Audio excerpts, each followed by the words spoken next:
It's one of the great and most esteemed business leaders and geniuses and innovators anywhere in the world. Apple CEO Tim Cook, amazing job.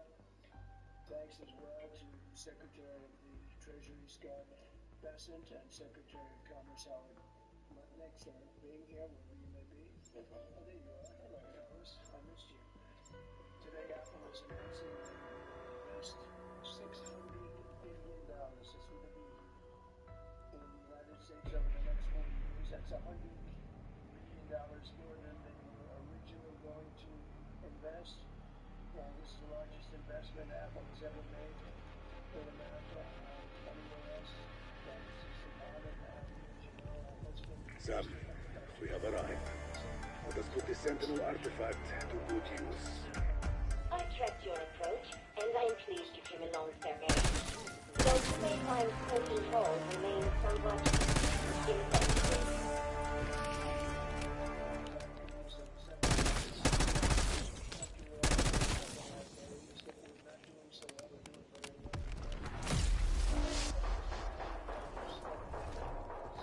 This is a large property. Where exactly should we take the artifact? My quantum processing unit is underground. Find a way down to my mainframe chamber.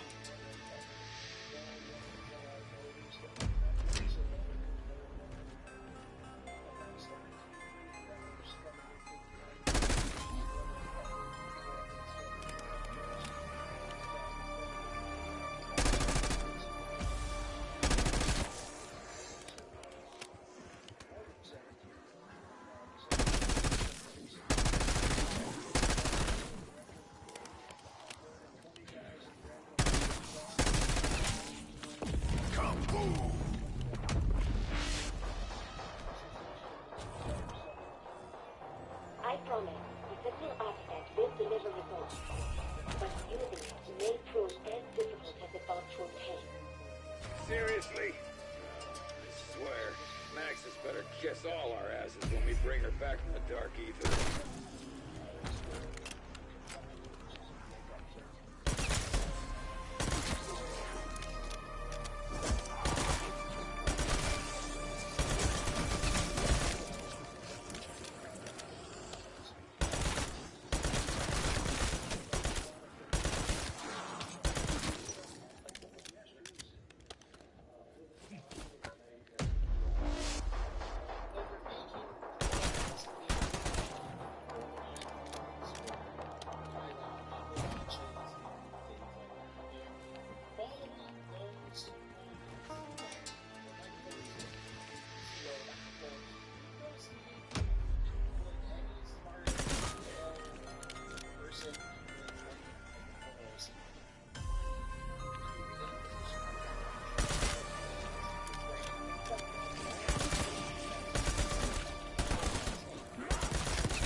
Greatly benefit us. But I'm very much fixated on the joint military bases. As someone who's in the military, I think it'd be a phenomenal idea to just have American stuff on our bases, operating with us. They're not our enemies. They are our friends. And again, this whole like anti-American stance that Canada is taking What happens after Trump's term is up? And let's say he doesn't run again, which I know in the Constitution is technically impossible for him to do anyways, but let's just say Trump doesn't run again. And this is, 3.5 years from now, moving forward, is the last that we're going to see of Trump as president.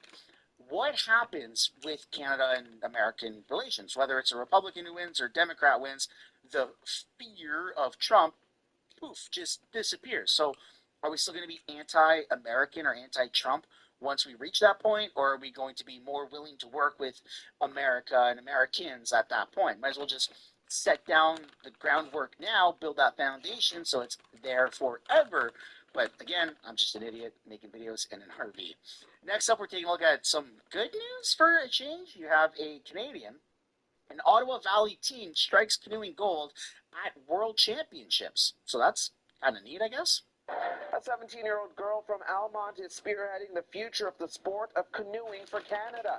Isabel Lowry has just returned to the Ottawa Valley after claiming 3 gold medals at the Junior World Championships in Portugal. CTV's Dylan Dyson has details.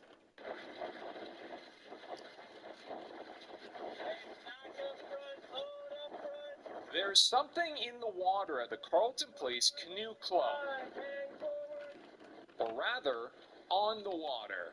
17-year-old Isabel Lowry has just returned from the International Canoe Federation Junior World Sprint Championships with 3 gold medals. I was really excited about what had happened, but I was like, I just want another one, So And Canada's doing a phenomenal job in sports right now. You even have, I think, Summer McIntosh, who competed in the Olympics not too long ago, who's winning in all of her recent swim championships. Tariffs for the moment, because new U.S. tariffs are set to kick in at midnight for countries all around the world, and that includes Canada. Now, leaders there are working to cut a deal with the White House days after his latest order to increase the tariffs on our northern neighbor. Our Kaylee Schuyler is live for us in Windsor, Canada, for us tonight. And Kaylee, those tariffs are set to climb as high as 35%, so where do the negotiations now stand? Hi, Tim. So Canadian officials are expecting trade talks to take a while. They say things are moving slowly, but they haven't stalled out completely. This morning, Doug Ford, the head of government here in Ontario, says Canadian officials have a solid plan in place as talks continue to move forward. And Prime Minister Mark Carney says that he hasn't spoken with Trump in recent days, and he won't until it makes sense. So while we'll continue to work with the United States on the many mutually beneficial opportunities,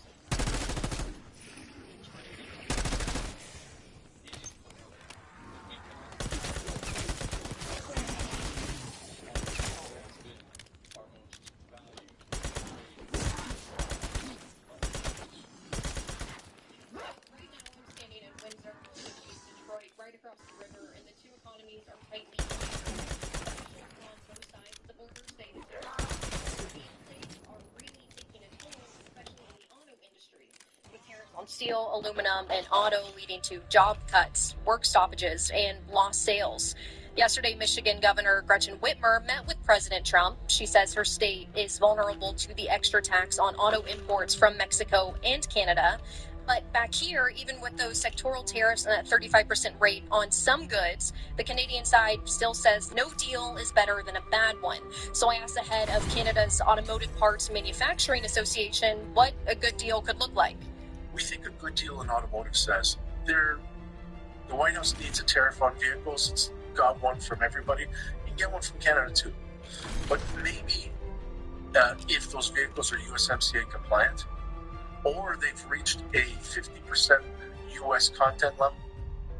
Well, it has been a hot summer and a hot stock market when it comes to Canada and the U.S. This morning, investors continuing to digest the latest earnings stories, but also mindful of the trade and tariff uncertainty. Michael Green is Chief Investment Strategist at Simplify Asset Management.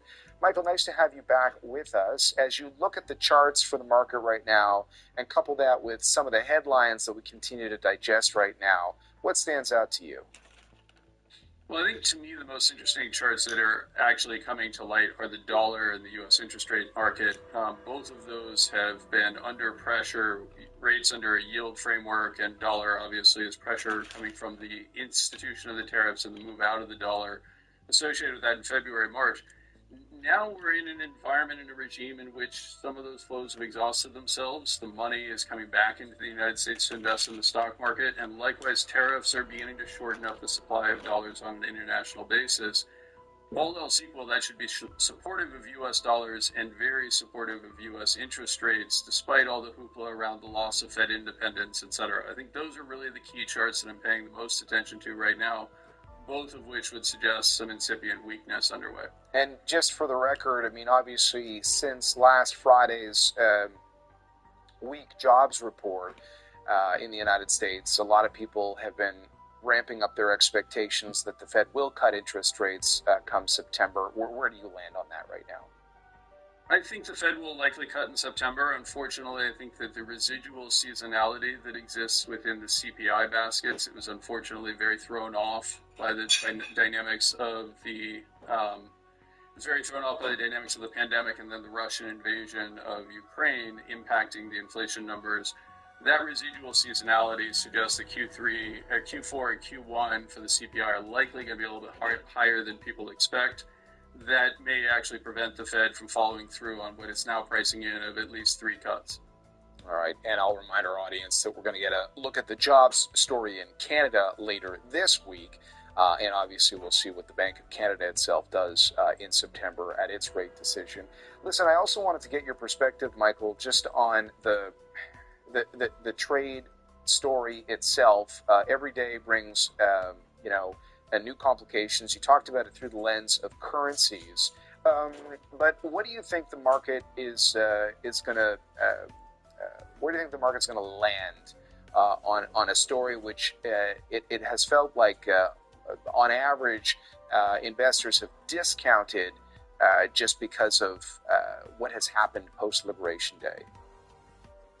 Well, I think the most important thing to remember about tariffs is that the immediate reaction, the minute the U.S. starts talking about tariffs, is we immediately jump to something like the Smoot-Hawley tariffs of the 1930s.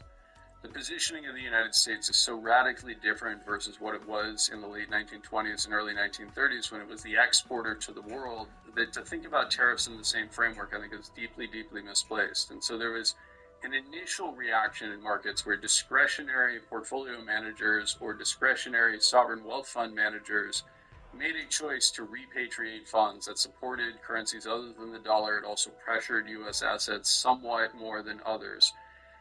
Once you're done with that, though, I'm reminded from the scene of John Belushi in the movie Animal House, right? Who's with me?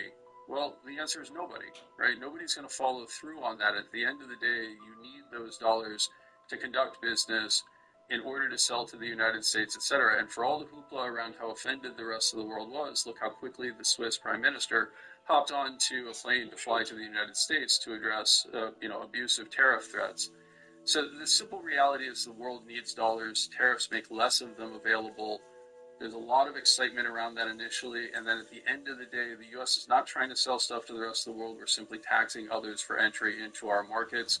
It's annoying, it's frustrating, it causes friction, it causes changes in capital allocation, but at the end of the day, the customer is almost always right. Now, in light of all your commentary around the U.S. dollar, I'd love to talk a little bit about gold as well. As you know, given the influence of gold stocks in Canada, they've been a driving force to all-time highs, and the Canadian stock market continues its record-setting ways today.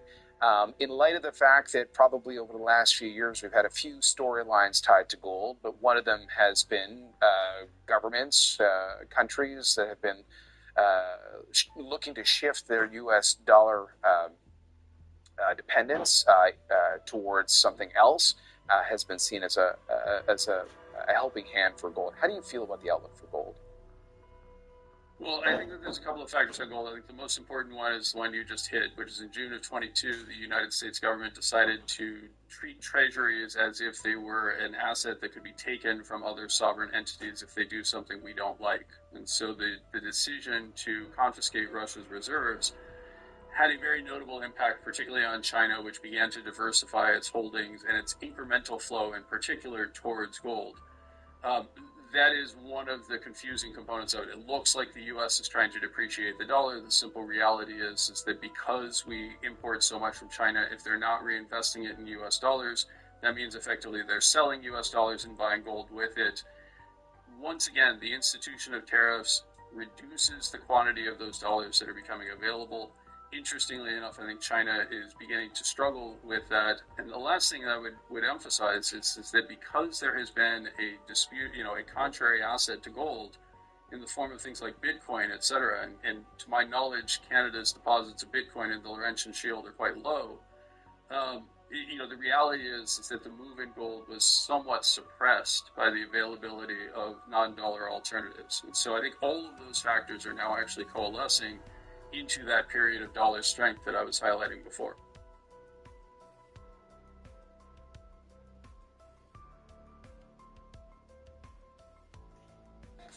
Lots on the agenda today. We have U.S. President Donald Trump's latest trade deal. We have the impact of artificial intelligence on corporations. Let's wrap up what this may mean for your bottom line. We're joined by Martin Pelletier, Senior Portfolio Manager at Tribest Wealth at Wellington Altus Private Council. Martin, always great to see you. Thank you very much indeed for joining us. Betcha, good morning. What's your take on the trade front? Is this good news for stocks? Washington reaching these framework deals with Japan and Europe? Yeah, one less area of uncertainty certainly helps support the rally back that we've seen in the markets. Markets have been factoring in this, and so the more progress that we're making on the trade front, the more stability it will provide to this current market momentum.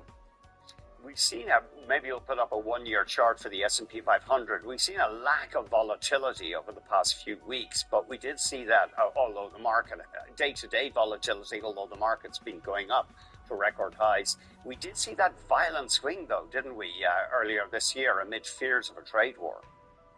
We've seen a lot of violent swings the last 5 years. We've got a little bit of a reprieve here and has become a little bit more short-sighted.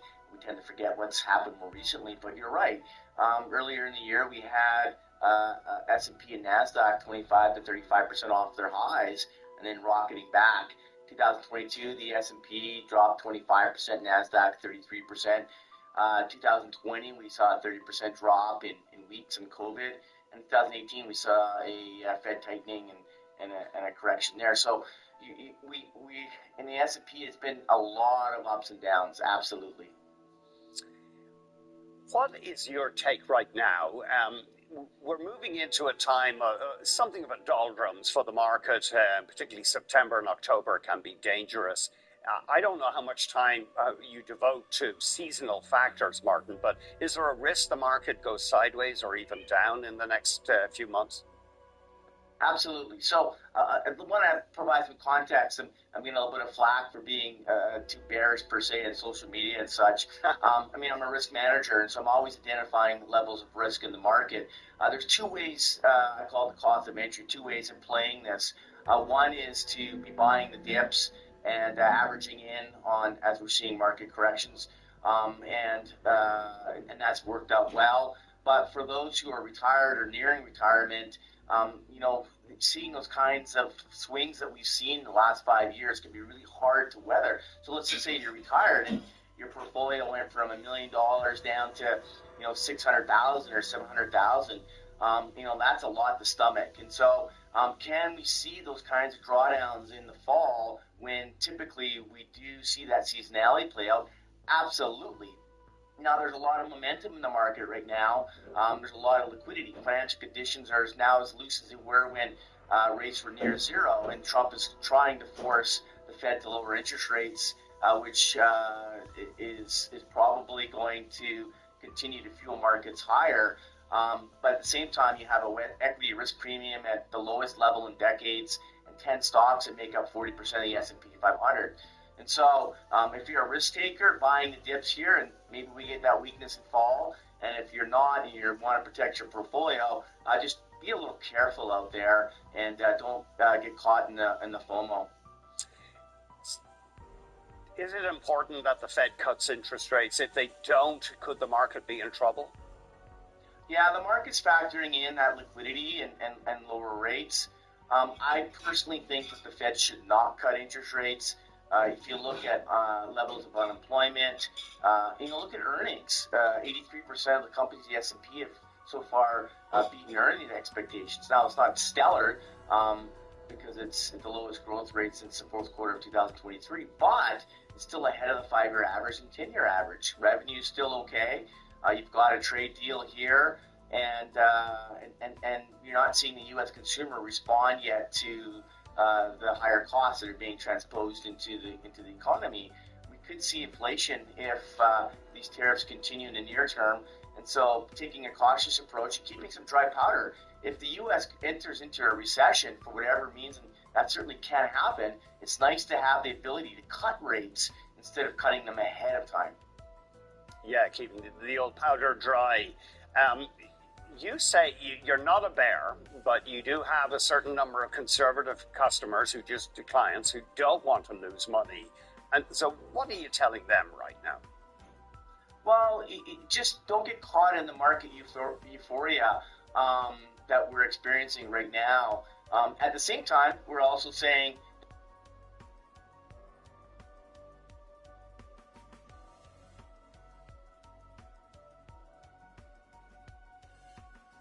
this morning, shortly before 11 o'clock, an active duty soldier assigned to Fort Stewart, Georgia, shot and wounded 5 of his fellow soldiers here on Fort Stewart. Thankfully, all are in stable condition.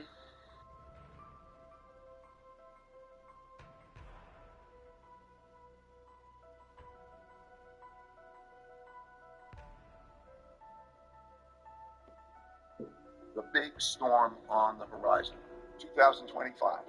We're going to go through a time warp. You're going to see radical disorder in the next 5 years. First, I should explain that experience I had of learning that many of the things that surprised me because they didn't happen in my lifetime before, but they happened many times in history. The first time I was clerking on the floor of the New York Stock Exchange in 1971, and the United States, Nixon defaulted on the promise to deliver gold for money because they didn't have enough money, real money, gold, and it went down. I went on the floor of the New York Stock Exchange expecting a big down. It went up a lot. That's because I never had a devaluation at the half of that. I found that in March 1933, the exact same thing happened with Roosevelt on the radio, same thing. Then I studied the 30s, what happened in 1938 in terms of the Depression leading to the wars and so on, and the interest rates hitting zero is the exact same thing that happened in 2008. It was because I studied that we were able to make a lot of money in the 2008 financial crisis. So 3 things started to happen in my lifetime, our lifetimes, that never happened before, and I needed, therefore, to study them in history. The first is the amount of debt and money creation. Huge amounts of debt and money creation. Does that matter? What is the rise and decline of a reserve currency? How does that all work? I needed to see the cycles for that. The second was the amount of internal political conflict, in particular populism of the left and populism of the right. And a populist is a person who will not accept losing. They fight with their contingency, and that dysfunction and that lack of willingness to lose, and there's a dynamic that we're going on for that. And the third, of course, is the great power conflict. In other words, the rise of a comparable economic and military power in the form of China rising and competing with the United States, which is also changing that world order. Those 3 things never happened in my lifetime, but are big things that are affecting things. When I went back in history, I said I needed to study how these things work. Sometimes we overlook really big things. So I went back and I studied that, and I saw that there were 2 others that had enormous impact. The 2 others were acts of nature, in particular drought, floods, and pandemics. And they killed more people, and they toppled more empires and changed more world orders than anything. And certainly, big issue. Now, number 5 is technological changes and how they evolve. So I needed to study those 5 forces. I saw that there's the cycle that repeats over for good cause-effect relationships. I don't believe in a cycle just because it repeats. I started to understand the cause-effect relationships. I studied the 10 most powerful empires of the last 500 years and the last 3 reserve currencies.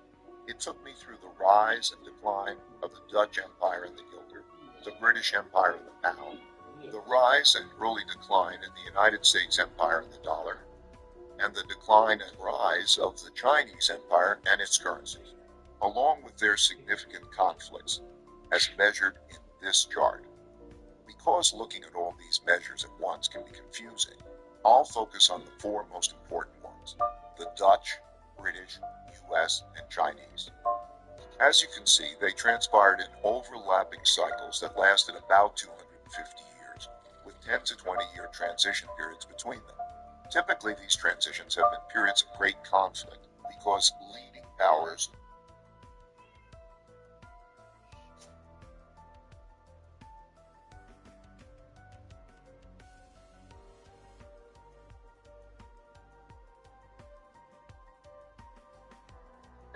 When can we expect tariffs to change, sir? While publicly quiet on the trade war, the Prime Minister privately updating his cabinet and the premiers. I'm 100% supportive of the Prime Minister and the federal government. He's a brilliant businessman. Ontario Conservative Premier Doug Ford has been Mark Carney's biggest booster, but he's been an outspoken critic on the need to hit back against Donald Trump. I still stand by what I say, dollar for dollar, tariff for tariff.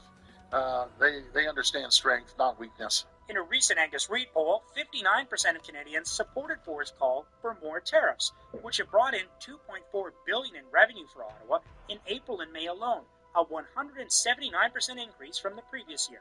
But that number could soon drop after Mark Carney mused about cutting counter tariffs. We look at what we can do for our industry that's most effective. In some cases, that will be to remove tariffs. After the meeting, Ford concerned about losing the exemption that free trade goods have from the tariffs. He could pull the carpet out from underneath us on Kuzma tomorrow with one signature. So let's be prepared. I think it'll be coming in November, in my opinion. November, ahead of the scheduled review period for the Canada-US-Mexico free trade deal.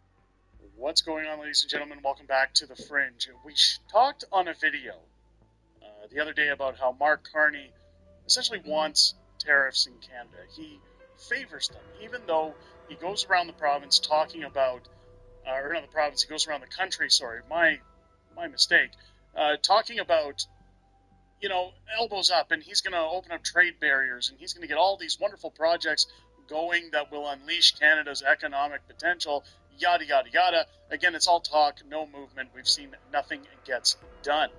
Brian Lilley of the Toronto Sun actually comes out with a very good point as to why Mark Carney is doing all of this. In fact, it shuts it down, the argument, very quickly, but one that is actually very prominent into why Canada is going to continue having these problems. And a lot of people say, hey, Fringe, I don't like that you talk about boomers. I've always said liberal boomers, but one of the things that's going to come up in this is the potential issue that we have in this country when it comes to the demographics of who is putting people in charge in this country. I want to play what Brian Lilley has out here, because at the time of filming this video, it is actually trending on Twitter. Is Carney trying to block a deal with Donald Trump for political reasons? The Sun's Brian Lilley says maybe. Well, let's take a look at what he actually has to say, and then we'll talk about it. What the Carney guys seem to be doing is not going for a deal for political reasons and then allowing these false narratives to play out. It looks good to thump your chest and say that you are looking out for Canada, but what about the people whose unemployment is on the line or who are already unemployed? It's up to 12.4%, I believe, in Windsor. We're about 9% in Toronto, 8% in Hamilton. Those numbers are going to go up. In Algoma, do you think Algoma Steel is going to stick around unless the government keeps bailing them out with these kind of tariffs? We need a deal. We need to be realistic and not petulant children who think that it's always better to fight with the Americans than work with them. But that attitude plays for a lot of Canadians, especially in the laptop class or retirees who don't have to worry about making sure that they've got a job next week.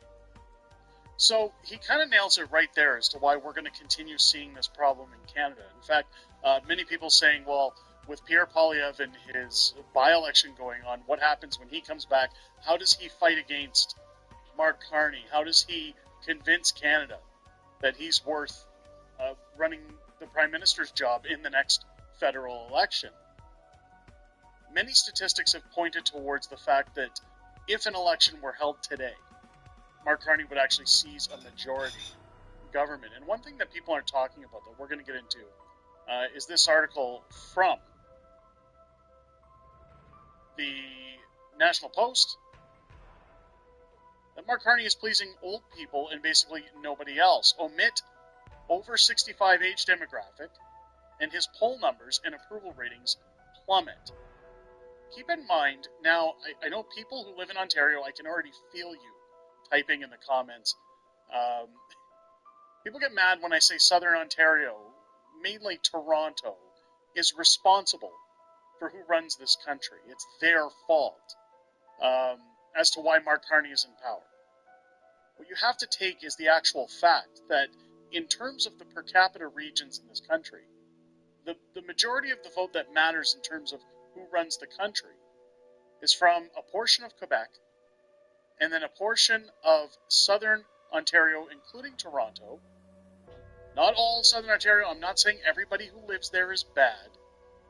But if you're looking at how our elections are run, how the winner is decided, that portion of the country essentially decides who's in charge.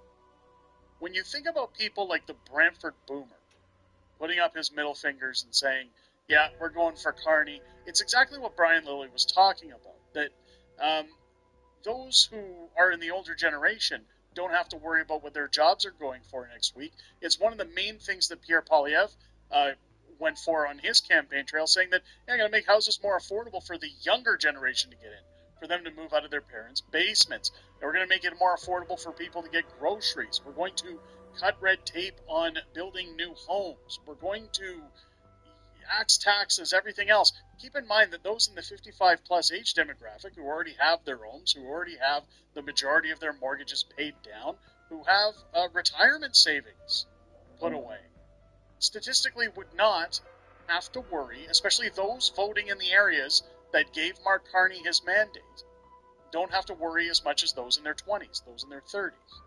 I think that's a fair assessment.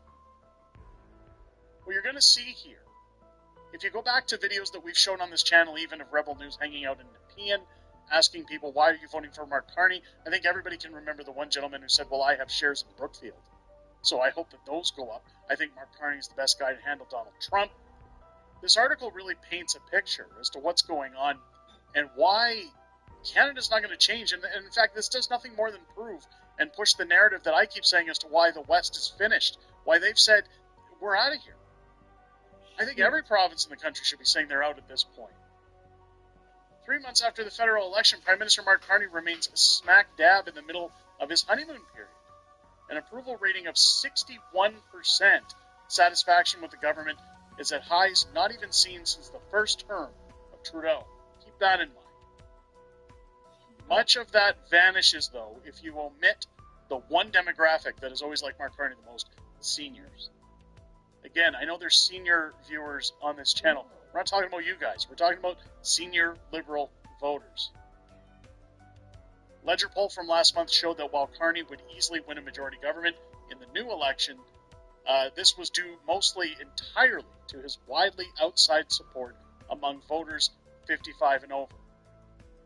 In that cohort, 56% of respondents favored the Liberals against just 28% compared to vote Conservative. Again, they're set up for life. They don't care about the carbon tax. They don't care about groceries. They don't care about, the cost of a new home. They've doubled, tripled, quadrupled some of their investments on homes that they purchased in the 80s, 90s, etc. So they're living large. And I'm not saying that everyone who lives there, I always have to correct this, because people say, well, you didn't go and point out the obvious in your video. You didn't state the obvious. Not all of us. Some of us rent. Some of us are on disability. Some of us have issues. I acknowledge that. But I'm talking about the people who are voting for Mark Carney. Again, use the Brantford Boomer as a template here. It says, everywhere else, however, opinions on the Liberals remain divided.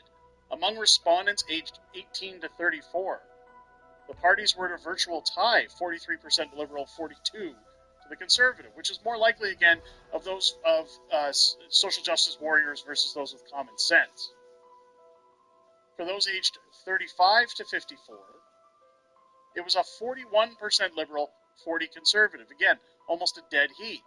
And that's without having an elected leader, placeholder of Pierre Poilievre. This continues to make Canada the only Western democracy in which the usual demographics of political leanings have been flipped over their head. Everywhere from UK to Germany to the United States, young people continue to favor left-wing parties, while old people favor right-wing parties. Again, that's other markets.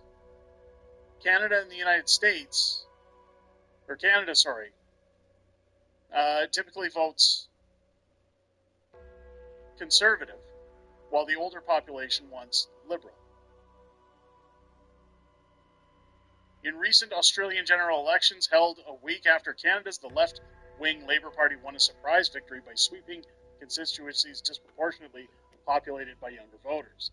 Some of Canada's peer countries may have Conservative parties that are gaining support among young people or are doing better than usual among voter cohorts, but Canada remains the outliner as a place in which the average 25-year-old is more likely to vote Conservative than the average 65-year-old. So as time goes on, things are going to start to improve for the Conservatives if they continue to stay the course. The downside is that those 65 and older have to no longer exist on the planet. When we talk about people like Jagmeet Singh, who had a stranglehold on this country, preventing us from an election, it seems as if those with that age demographic, those who really have a lot of money tied up in their real estate, in their investments, again, their pensions, they're holding the country hostage because they haven't or are not currently experiencing a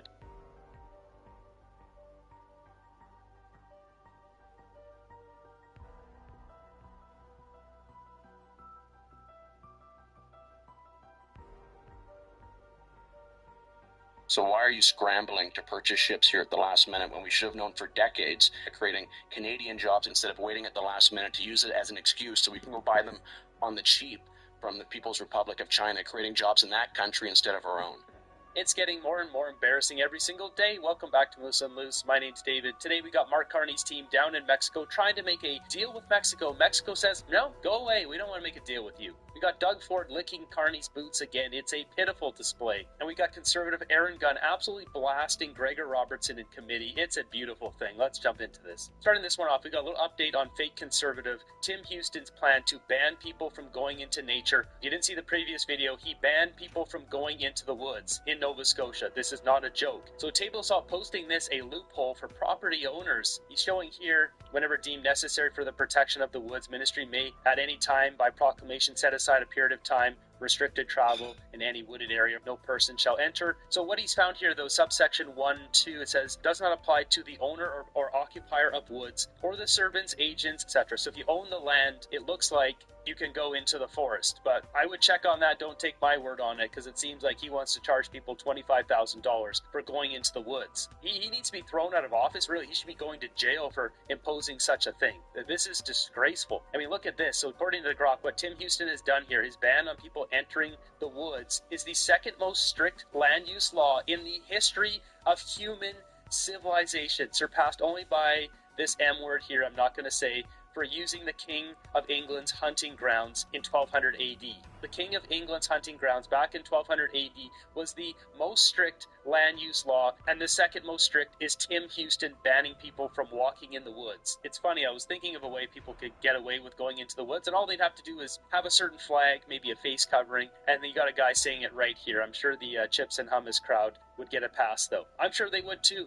This is not okay. This whole situation with Tim Houston is not okay. People hiking working in the woods does not cause forest fires. Moving ahead, we got this one from the National Post. It says, first reading, Mark Carney is pleasing old people and basically nobody else. Omit this over 65 cohort and his poll numbers and approval ratings plummet. So the old timers watching CBC are still thinking Carney's the greatest thing since sliced bread, and younger than 65 has realized that he's serving himself. Got comments like this talking to my grandparents, 80s. They totally believe Carney is the right guy, reasoning he has the financial smarts and a guy with a plan, totally blind to what's actually happening. It's sad. I mean, that's CBC propaganda at its best. Got this one here. It says, how is Carney handling the Canada-US trade war so far? Merchandise exports minus almost 16% since January. These are all since January. Vehicle exports minus 33%. Iron and steel minus 41%. Aluminum exports minus 40%. There's an interesting take by Brian Lilly. He's saying that Mark Carney is doing this intentionally because he wants to blame the Liberals' record on Donald Trump. So the more he can tank things right now, he can just blame it on Trump. What the Carney guys seem to be doing is not going for a deal for political reasons and then allowing these false narratives to play out. It looks good to thump your chest and say that you are looking out for Canada, but what about the people whose unemployment is on the line or who are already unemployed? It's up to 12.4%, I believe, in Windsor. Is Carney doing this so he can blame everything on Trump and then get reelected and it's all Trump's fault? Is he doing it because he simply just wants to help Trump because it boosts his own stocks? Maybe it's a little bit of both. I mean, if he helps tank Canada, it still boosts his stocks, and then he can blame it on Trump and then stay in power and then continue to boosting his stocks by giving our tax dollars, grants, money, contracts to Brookfield. It's all very nicely wrapped up like that. Now, is he working directly with Trump? What's their relationship behind the scenes? I don't know exactly, but it's clear that Carney's not fighting for Canada. Moving ahead, Mark Carney getting humiliated on all fronts. We've got Manitoba Métis Federation turns down Carney's invitation to talk major projects. First Nations not even talking with Carney because he's not a real leader. Nobody's taking this guy serious. I mean, moving ahead, look at this. Mexico's doing the same thing. Anita Nand down in Mexico. As I continue my official visit to Mexico, I am meeting with business leaders from diverse sectors to explore new opportunities to strengthen strategic partnerships. That's a load of mumbo jumbo. That's not what's really happening. What's happening is this. Mexico's Steinbaum says no need for bilateral trade deal with Canada. No need. They don't want to talk to us. They don't want to rock the boat talking with Trump. So they're saying, go away, Canada. We're not doing any deals with you. The Mexican president on Wednesday ruled out bilateral trade agreement with Canada when asked about the possibility following what she called a very good meeting with the top Canadian ministers a day earlier. We have the trade deal with the United States, Canada, Mexico. There's no need, Steinbaum said during her morning press conference. This is humiliating. Canada is just losing on all levels. We're like the mosquito that's getting squashed on every aspect of life here. We've got leaders that aren't serving us. Speaking of which, we've got one of them here. Doug Ford praising Mark Carney. This guy's really towing the line here where he's trying to get Liberal supporters to support him, but then he criticizes how the government's doing things. It seems without question this guy's trying to go for Pierre Poilievre's job. He's trying to set forward the pieces right now so he can get the Liberal supporters to vote for him. He's going to have to become the leader of the Conservatives first, which is never going to happen. He'd be better off to run as a Liberal. Also, we've been communicating, which is most important. I think the Prime Minister is doing everything in his power to get a fair trade deal with the U.S. No. Dominic LeBlanc, which I've always said is an absolute champion. He's been down there working with the U.S. administration, working hard, again, making sure that we get a fair trade deal. And then Secretary Lutt. Dominic LeBlanc has done nothing. He's Trudeau's babysitter, turned into Trudeau's little lackey. Now he's Carney's lackey. What has he done? What has he achieved? Nothing. I had a good conversation yesterday with him. And it was positive. It was positive, but it's very clear. There's two countries in the world that have tariffs on the United States. One is China, that want to economically and militarily, eventually, annihilate the U.S. economically, not militarily, but economically. This guy is just trying to stir the pot. What a buffoon. And then there's Canada. Has been a member of the family for 200 years and have fought shoulder to shoulder with the United States. That their number one trading partner in the entire world, bar none, is Canada. We do $359 billion a year of products that we buy. Not the way we trade, just the products we buy, $359 billion. To put it in perspective, that's more than Japan, China, Korea, UK, and France combined. So you have to respect your largest customer. U.S. is our largest customer. We respect them, but it has to go both ways. You can't have tariffs on one side and not the other. I still stand by what I say. dollar for dollar, tariff for tariff. They understand strength, not weakness, and we should never ever roll over and be weak. And that's what this guy's essentially done. He's rolled over and being weak. He's pandering to liberals, kissing Carney's ring, licking his boots. This is pitiful, Doug. Call for leadership review. Ford is supporting Carney's desire for stronger ties to China. They will sell us out. Yep, moving ahead here, we got this one posted on Dan Knight's page here. Aaron Gunn absolutely destroying Gregor Robertson in committee over the BC Ferries major contract, the $1 billion contract going to China. This is a thing of beauty. Would you agree that the People's Republic of China is a dictatorship? I'm here to speak for my ministry and not to make geopolitical assertions. It's a pretty basic question. I mean, if we're giving $1 billion of taxpayer money to a state-owned company, we should probably be on the same page of whether this country is a dictatorship or not. To the chair, I want to clarify that the government of Canada made an investment and created an infrastructure bank that is arm's length from government to invest in infrastructure here in Canada. And we do not have direction on what those investments are specifically. We trust that to a board. Minister, do you like President Xi's chances in the next election? I'm just curious how this is relevant back to the conversation that we're having. We're giving it. That's hilarious. So President Xi Jinping of China, the leader, yeah, his election chance is pretty good considering it's a dictatorship, about as good as Kim Jong-un in North Korea. $1 billion in taxpayer money to a country that is a dictatorship that is abusing human rights. I think it's relevant. It's her point of order, Mr. Gunn. Valid point of order on that particular question. Let's try and make sure that we use the time that we have with the minister to ask questions relating to the BC Ferries contract. I'll turn the floor back over to you, Mr. Gunn, and ask you to be more specific about issues related to the BC Ferries contract. I think this is very specific. Mr. Minister, do you believe that the People's Republic of China is currently engaged in unfair trade practices and tariffs against Canadian agricultural and seafood sectors? Sure. I certainly will speak strongly in favor of Canadian agriculture, Canadian workers. Our industries should come first. This procurement happened through BC Ferries. It's not a decision that the government of Canada had anything to do with. But you're subsidizing with $1 billion in taxpayer money, are you not, Minister? This investment from the Canada Infrastructure Bank is in BC Ferries. It is a loan to BC Ferries for a procurement that they've done. So it is not the government of Canada making these decisions. Yeah, but the government of Canada can pull that money any moment. If you guys can lock down our bank accounts, you can pull that contract from BC Ferries. You can cancel that money. You can pull that money back. Let's get real here. Gregor Robertson, along with all these other guys, Justin Trudeau, Mark Carney, all of them are wrapped up in China. That's why Gregor was brought in, because Carney knew that he'd have a guy that's already compromised by China. I mean, this guy got rich off all the Chinese millionaires and billionaires flooding into Vancouver, buying up properties. It is the Infrastructure Bank financing BC Ferries, and BC Ferries made the decision on the procurement. But Mr. Minister, it is the government of Canada and your department that sets the policies that guides the bank that then invests or loans at below market interest rates taxpayers' money. Do you agree with the Prime Minister of this country that China is Canada's biggest national security threat? I don't see where that comes into play. It's a BC Ferries procurement decision. Well, Mr. Minister, we're giving them $1 billion in taxpayer money to subsidize a dual-use civilian military industry. This whole situation is dumb because they put tariffs on Chinese steel, but then send our money over to China where they can use Chinese steel that won't be tariffed. They say they're going to fight for Canada, and Canada comes first. All these major projects coming up, nation-building projects, and the first one goes to China. They don't care about us. It's all about enriching themselves with China, with the help from China. That's why Xi Jinping helped Mark Carney campaign during the election. That should be illegal. He should be disqualified. His ties to Xi Jinping, his stock investments, the fact he still holds all these stocks, Carney has to be thrown out of office. And we've got one more here. Aaron Gunn is absolutely relentless in these committee meetings. What is the primary reason that BC Ferries decided to award the contract to a state-owned ship? What is the primary reason that BC Ferries decided to award the contract to a state-owned shipyard in the People's Republic of China? The evaluation criteria that we use to assess bids from yards around the world it looks at a combination of factors, including technical capabilities, delivery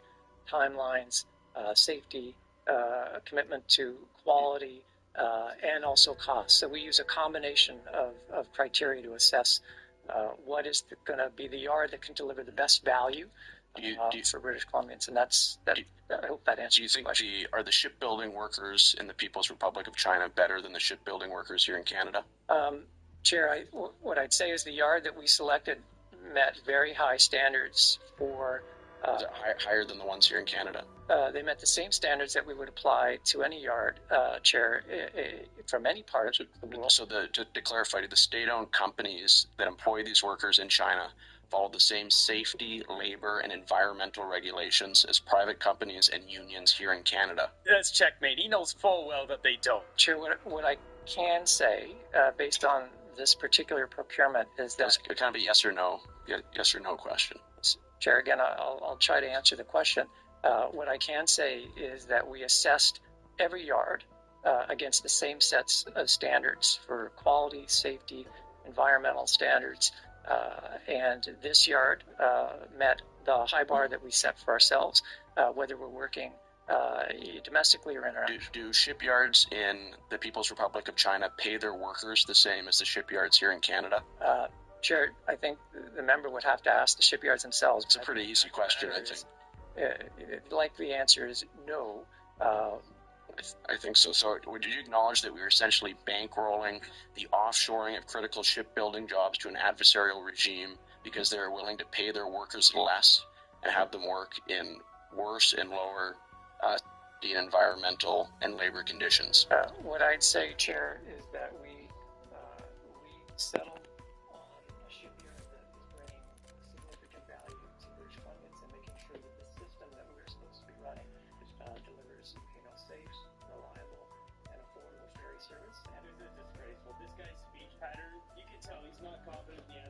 sitting here on this guy's about these securities. Is this his decision? I don't know. Is it David Eby saying, hey, send that money over because we gotta get some more money sent over to China. We gotta make Xi Jinping happy. I don't know what's going on. But there's way too many ties from all our politicians to China and they're getting rich off of it. We know some delays. The fact that we're having this crisis going on and the first big project that comes out goes to China. It just says it all. Key part of it.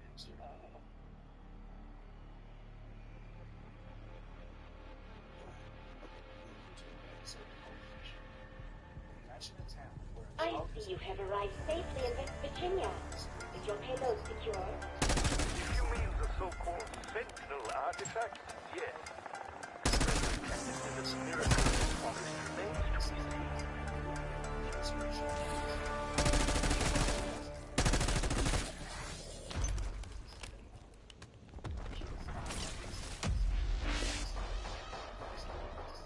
Hurry! We have so much to do, and it is lonely down here. Patience, Sam. The team is busy schmoozing with the locals.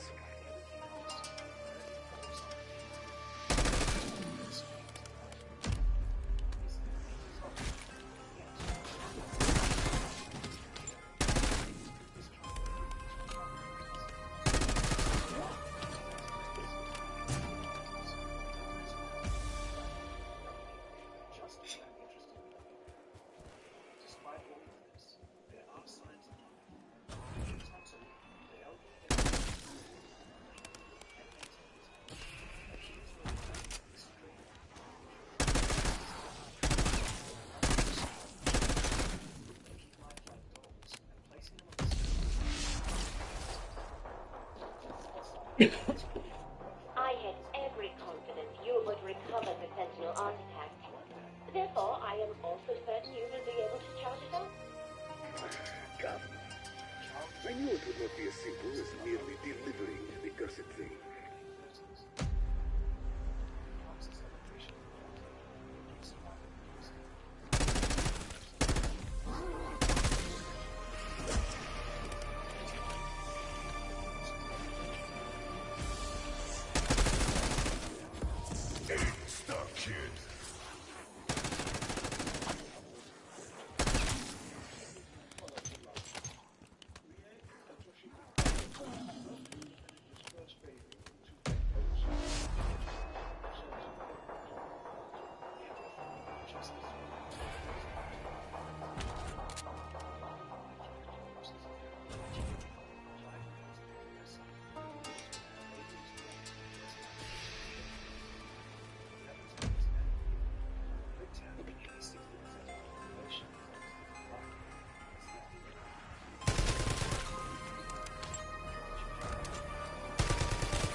watching Fusion TV.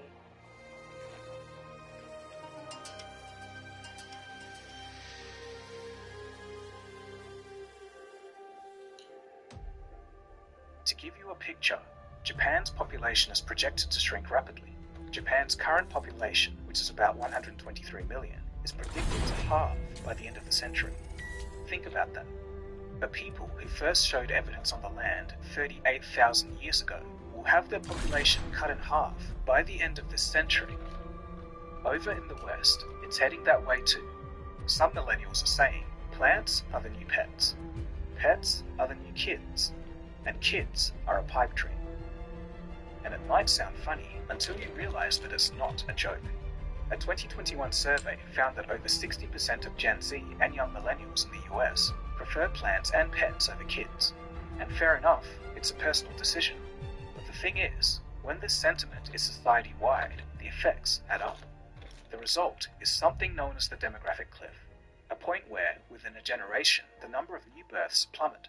A projection shows that there will be 15% fewer high school graduates, or 18-year-olds, by the year 2039 in the US. That's the demographic cliff at play. And the knock-on effect is severe. Less high school and college graduates means less professionals in key fields like healthcare, engineering, and tech. Societies rely on young, creative minds to drive innovation and solve complex problems. But if that pool keeps shrinking, what happens to progress? Well, future AI systems could help with that, but as for right now, no one knows. There's plenty to explore and cover here, and we will come back to the West in a bit. But for now, let's go back to Japan, where the population crisis is most visible. It's a glimpse into what the world could look like in the future.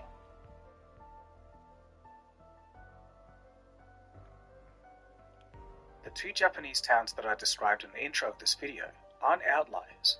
Plenty of rural places in Japan are suffering from depopulation. More than 740 municipalities are in danger of disappearing by the end of the century. It all comes down to Japan's low birth rate. In 2024, the country recorded just 730,000 newborns. That's the lowest number in its history, and a 5% drop from just the previous year. Meanwhile, the number of deaths rose to 1.58 million. Just so we're clear, about twice as many people are dying per year than being born.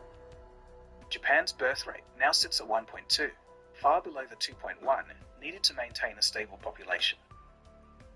So why is Japan having the most severe birth crisis on Earth? The reasons are largely due to cultural and economic systems that have struggled to adapt to modern life. Traditionally, omiai, a matchmaking system that dates back to the samurai era, played a major role in Japanese society well into the post-war decades. Families, or sometimes companies, would help introduce potential partners. The process often led to stable, timely unions. As a result, marriage and childbirth were not major concerns. But, as Japan modernized, that system gradually faded, especially after the economic bubble burst in the 1990s. It's famously been dubbed Japan's lost decades. And since then, things have never been the same, and birth rates stayed low. I've made a whole entire episode on this topic. It's pretty interesting, so feel free to check it out after this. Today, Japanese women are better educated, more financially dependent, and far less willing to settle into conventional roles. Yet, societal expectations haven't kept up. This disconnect has created a generational tension. Young Japanese women have more freedom and ambition than ever before, but they're still up against a work culture defined by overwork and outdated gender roles in society. As a result, many are choosing not to have children at all. And men too face intense pressure from Japan's work culture. It's not uncommon for people to push themselves far beyond their limits to the point of collapse, or even death. To drive this point home, there's even a Japanese word for it called karoshi, which literally means death from overwork. A surge in work-related deaths is forcing Japan to take a hard look at its office culture. CBS News Radio's Lucy Kraft has more from Tokyo. Years after losing his son, Itsuo Sekigawa is still in shock, grief-stricken and angry. Straight out of college in 2009, his son Satoshi proudly joined a prestigious manufacturer, but within a year he was dead. Investigators said the stress of working extreme hours drove him to take his own life. The young engineer fell victim to the Japanese phenomenon of karoshi, or death from overwork. An early day for him was going home at 9 p.m., his father says. Work wasn't finished, he'd stay until midnight. Young women are just as vulnerable. This month, state broadcaster NHK revealed one of its reporters, 31-year-old Miwa Sato, had died from heart failure after working near 14-hour days. It took 4 years for NHK to announce Sato's death. Parents accused the network of a cover-up. The financial reality doesn't help either. On average, a young Japanese worker earns between $17,000 to $20,000 per year. Wages have barely increased over the last decade, while the cost of living keeps rising. It sounds familiar to many of us, but in Japan, it's a bit different. By 2021, childcare costs for 2 children were eating up nearly half the annual income of a typical Japanese couple. For comparison, it's about 30% in the US. Many developed countries face similar problems, from rising costs to intense work culture.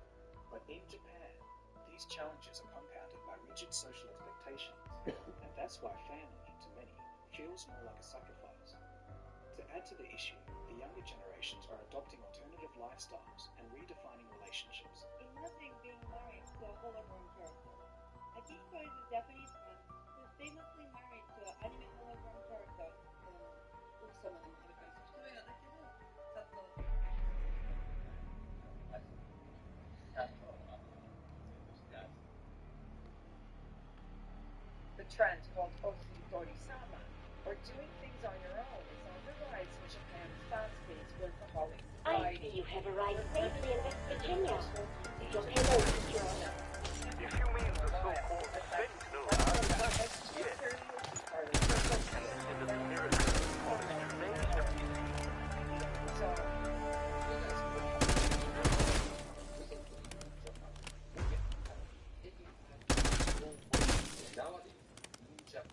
There are many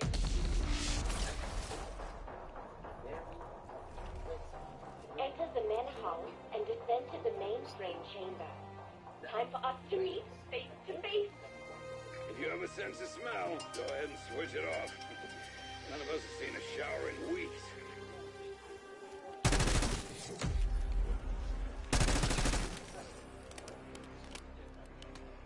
Elon just broke the internet. His AI has brought knowledge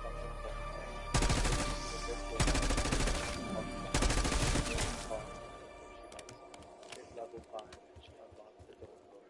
Japanese users went absolutely insane for it. The app shot straight to number 1 on the App Store. Servers crashed when Tokyo woke up. We're talking millions of downloads. Still listening to relationships. If this trend continues, as we mentioned at the start of this episode, Japan's population will be cut in half. I promise the pivotal artifact will deliver results, but using it may prove as difficult as it was to obtain. Seriously? I swear, Maxis better kiss all our asses when we bring her back from the dark ether. Double points.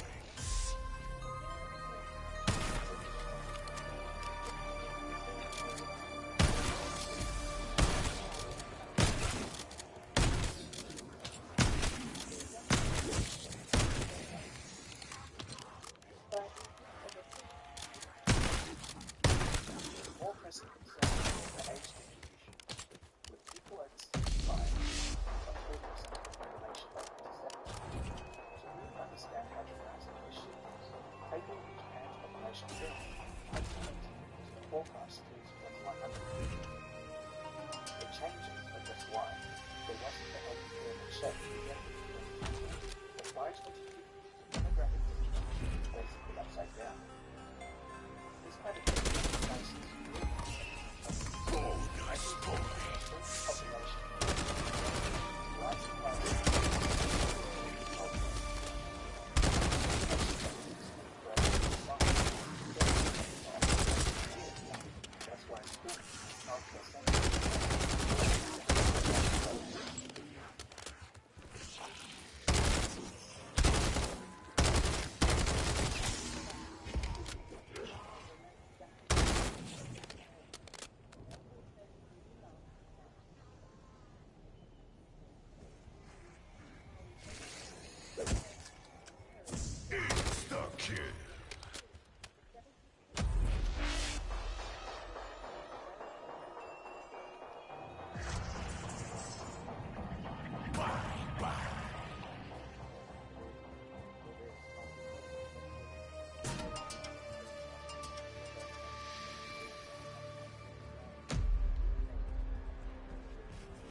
say. Is gaining popularity.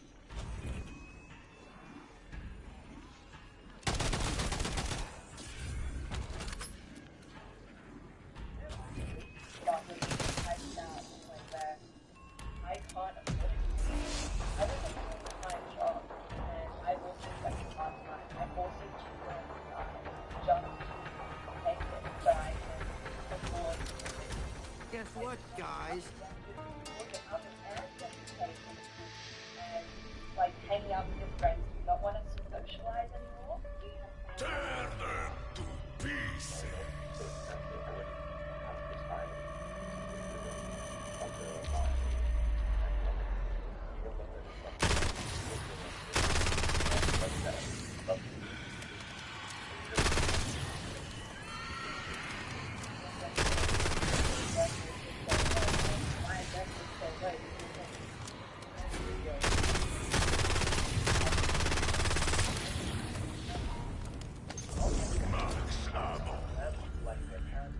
It's just off the table. There's no kids.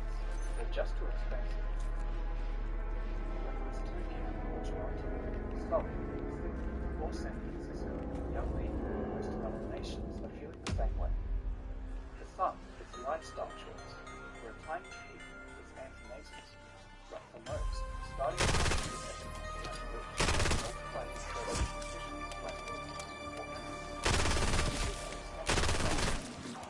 where aging populations explode. The end result is a relentless push towards economic versus the point where birth rates fall so low. I was totally acting in self-defense. That work and society. But it's only the working age population that keeps everything afloat. When that group shrinks, so does the engine of the economy. According to the United Nations, within the next 50 years or so, globally, there will be more deaths than births. In 2024, the OECD reported an average fertility rate of 1.5 children per woman, and that's across the member nations. That's far below the 2.1 needed for stable population growth. We're talking about the United States, Canada, Australia, Germany, Japan, and South Korea. By 2060, there'll be nearly 60 seniors for every 100 working age people. This is double the rate from 2020. Okay, so if that's the case, shouldn't we be seeing signs of this? Well, we are. This isn't something in the distant future. It's already visible in schools and universities, now. NPR recently reported that colleges across the US are shutting down due to low enrollment. The remaining universities face steep declines in applicants. While doubts about the value of a tertiary degree may have some part to play, so does the shrinking youth population, and the ripple effect can spread through an entire economy. So what kind of effects are we looking at? A study from the Bank of International Settlements analyzed 150 years of data across 22 countries. The report found something interesting. Aging populations drive inflation. When dependents, both old and young, outnumber workers, prices trend upwards. Not immediately, but slowly and persistently. Economists call this low-frequency inflation. But besides inflation, there's a tax burden. An aging population means fewer taxpayers and more people relying on government support. In short, in the future, each young worker will carry more weight. They will have to pay more taxes to support more retirees. It's clearest when you look at the old age dependency ratio. It's the number of seniors per 100 working age people. Japan leads the world with a ratio of 54.5. By 2050, it's projected to hit 80.7. And this isn't just Japan's problem, it's the world's. Post-war Japan was a different world. The economy was booming. Family formation wasn't something that young people debated, it was expected. Tradition and optimism all worked together to keep the family unit strong. So as a result, Japan's birth rate remained stable for decades. In the mid-20th century, each family had about 2 children per woman. This held firm all the way through the 1970s, with one odd exception. In 1966, there was a sharp dip in births. The reason? Superstition. Just an interesting bit of trivia here. That year was the year of the fire horse. An old folklore warned that girls born under it would bring misfortune to their husbands, so couples simply chose to skip that year. Looking at the big picture, it was just a statistical anomaly, but it says a lot about how deeply culture can shape demographics. Meanwhile, globally around the same period, there was explosive growth. During the 1960s, the OECD birth rate was 3.3 children per woman, way above the 2.1 to keep the population stable. That, of course, was the baby boom era. It was a time when markets expanded, wages rose, and the middle class truly emerged. Between 1960 and 1980, the world population jumped from 3 to 5 billion. Today, we're at 8.2 billion. So what? If the population has grown, why sound the alarm? Well, that's because the growth rate is collapsing. In the mid-20th century, the population was increasing nearly 2% per year. Now it's below 1. To give you a visual idea, just look at the slope of this chart. The green line, which represents growth, is heading down, and within a few decades it will be tilting negative. The second problem is the demographic transition. This population pyramid shown here is the world demographic distribution of the 1950s. The base was wide. That meant plenty of young people to support the older people in the economy as a whole. Think about it like this. With so many young people across the globe, the world was energized, primed for productivity. This is how a healthy population should look like. Fast forward to today, and it looks more like a dome than a pyramid. The midsection of the graph is swelling with middle and older-aged people. The younger working-age demographic doesn't stand out as much as it did in the 1950s. Right now, the current age distribution is only at the cusp of becoming a problem. But to look into the future a bit, let's take a look at the demography of South Korea. They're deep into this process. You can see the wave of young people in the 1960s to 1980s. They balloon through as time progresses.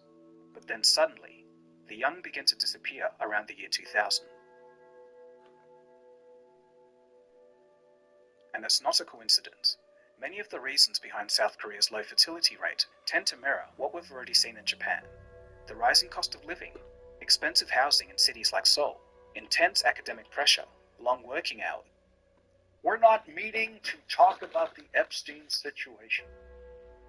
Those are the actual words of the least believable vice president in history today in the Oval Office when his plans for a meeting at the vice president's residence tonight to talk about the Epstein situation leaked so widely, including to NBC News, that James David Vance had to deny that he was planning a meeting to talk about the Epstein situation. He didn't deny the meeting. He simply said, we're not meeting to talk about the Epstein situation. Every meeting is about the Epstein situation. Every Trump event and every Trump meeting, Trump administration meeting, Trump White House meeting is about the Epstein situation. Everything Donald Trump and everyone in his White House is doing all day, every day now is about the Epstein situation. It's about how to extract Donald Trump from his personal history with child rapist Jeffrey Epstein, who said, quote, I was Donald's closest friend for 10 years. That meeting in the Oval Office today, where Donald Trump said he was going to impose an illegal, unconstitutional 100% tariff on computer chips, was about the Epstein situation. It was about distracting attention from the Epstein situation. And it worked with almost all the White House reporters in the room who were allowed to ask questions.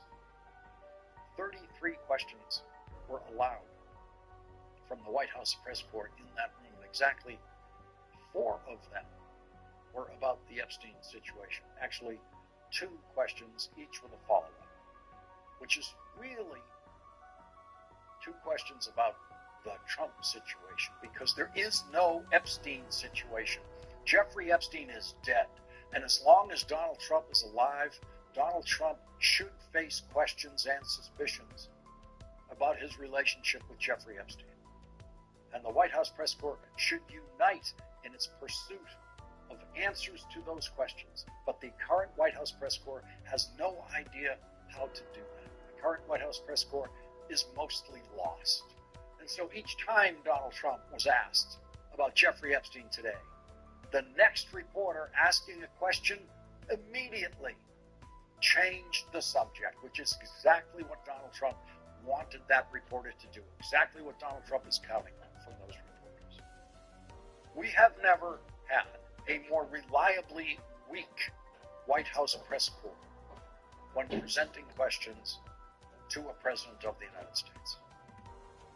Catherine Lucy of Bloomberg asked a good question about Jeffrey Epstein with a quick follow-up, and Nancy Cortez of CBS asked a question about Ghislaine Maxwell, a good question, meeting with Donald Trump's criminal defense lawyer with a quick follow-up, and not another reporter in the room asked a question about Jeffrey Epstein or Ghislaine Maxwell or Donald Trump's criminal defense lawyer meeting with Ghislaine Maxwell or Ghislaine Maxwell being switched to a low-security prison which she was not qualified to be transferred to, and which is now involving extra expense for taxpayers because the security at that prison had to be enhanced simply because that one sex criminal has arrived at that prison, the only sex criminal ever to be assigned to that low-security prison. Robert Hood, a former Bureau of Prisons chief of internal affairs, told NBC News in an email that, quote, Maxwell's transfer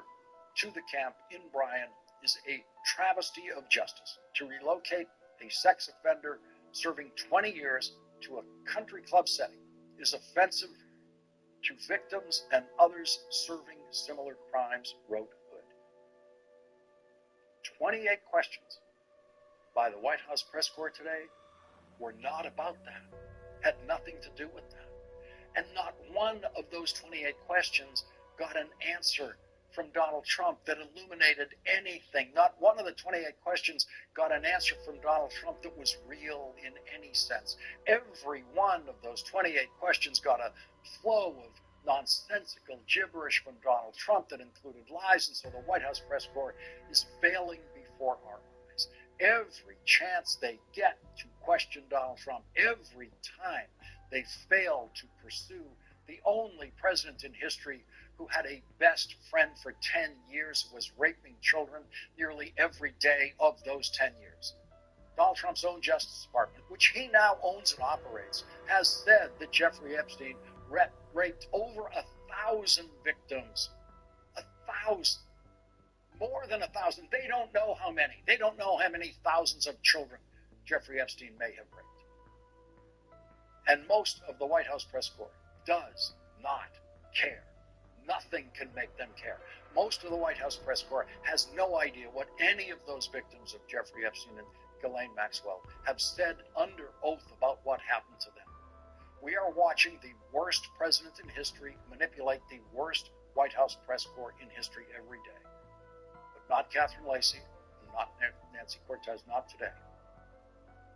It was Catherine Lucy of Bloomberg who got Donald Trump to lie about the J.D. Vance meeting, about the Epstein situation.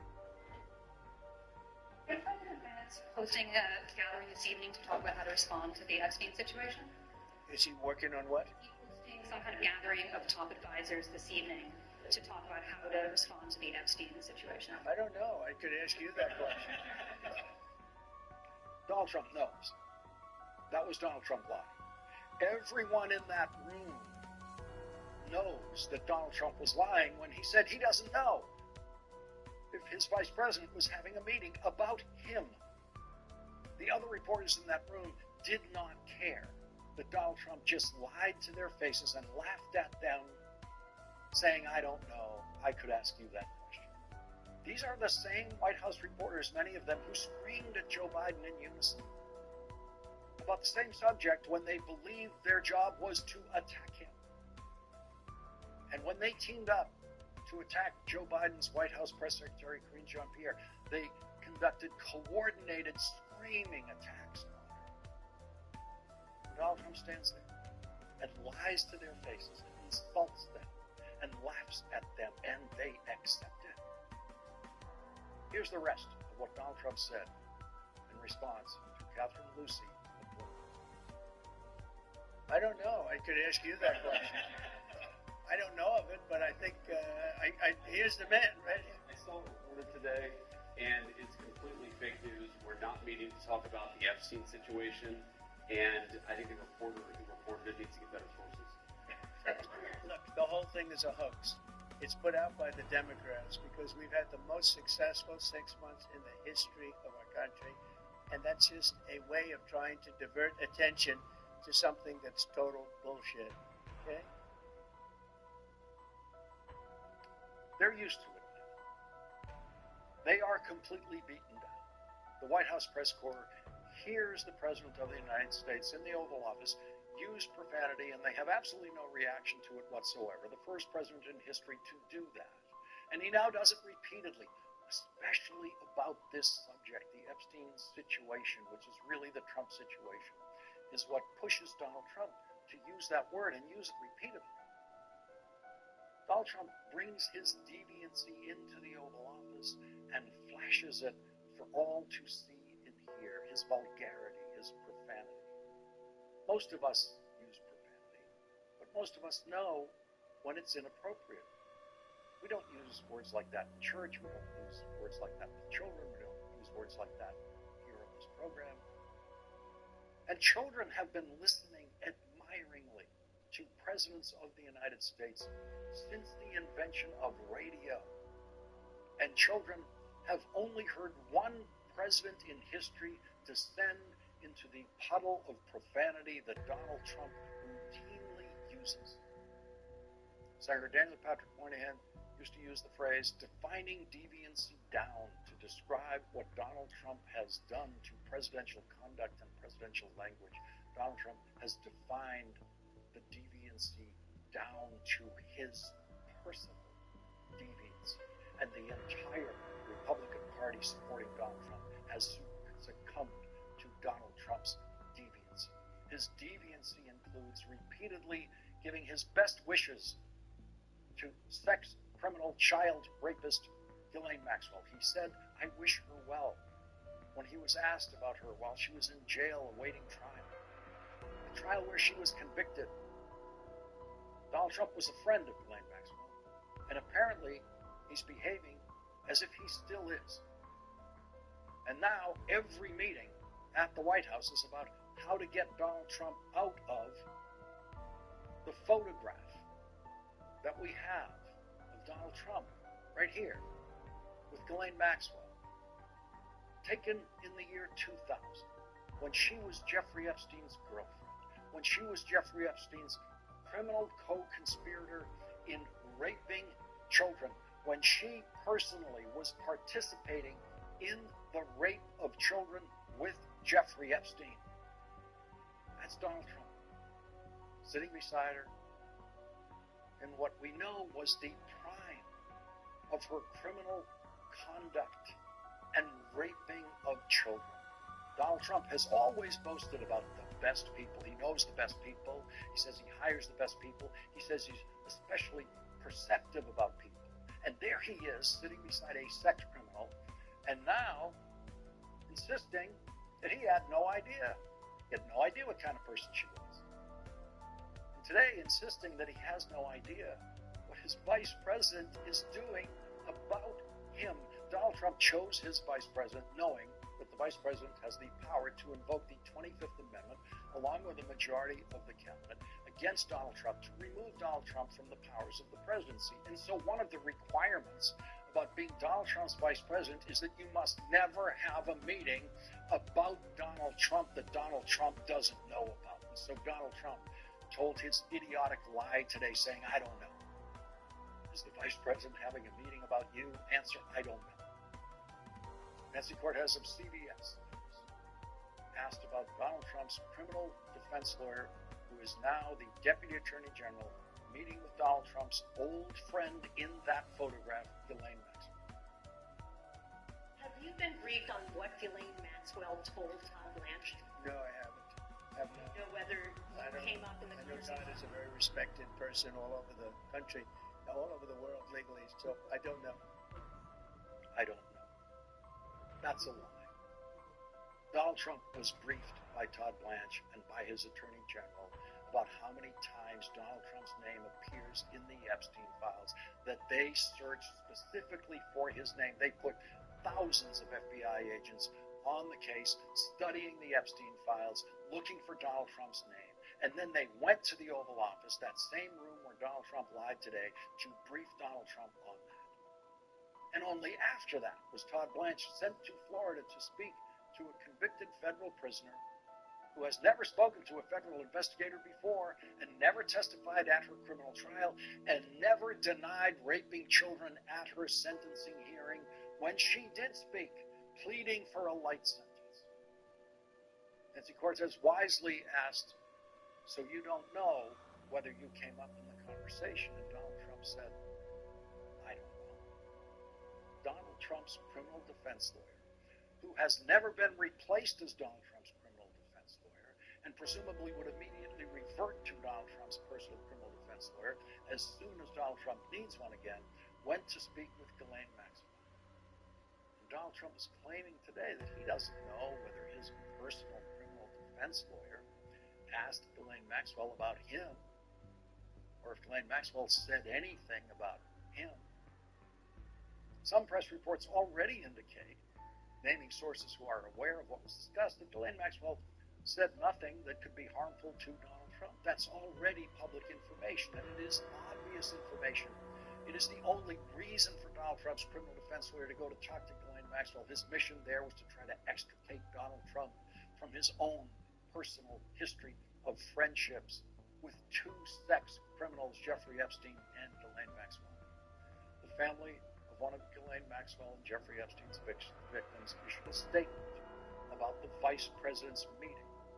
Virginia Giuffre was found by Ghislaine Maxwell in Donald Trump's spa in Mar-a-Lago, Florida. She was working there in high school.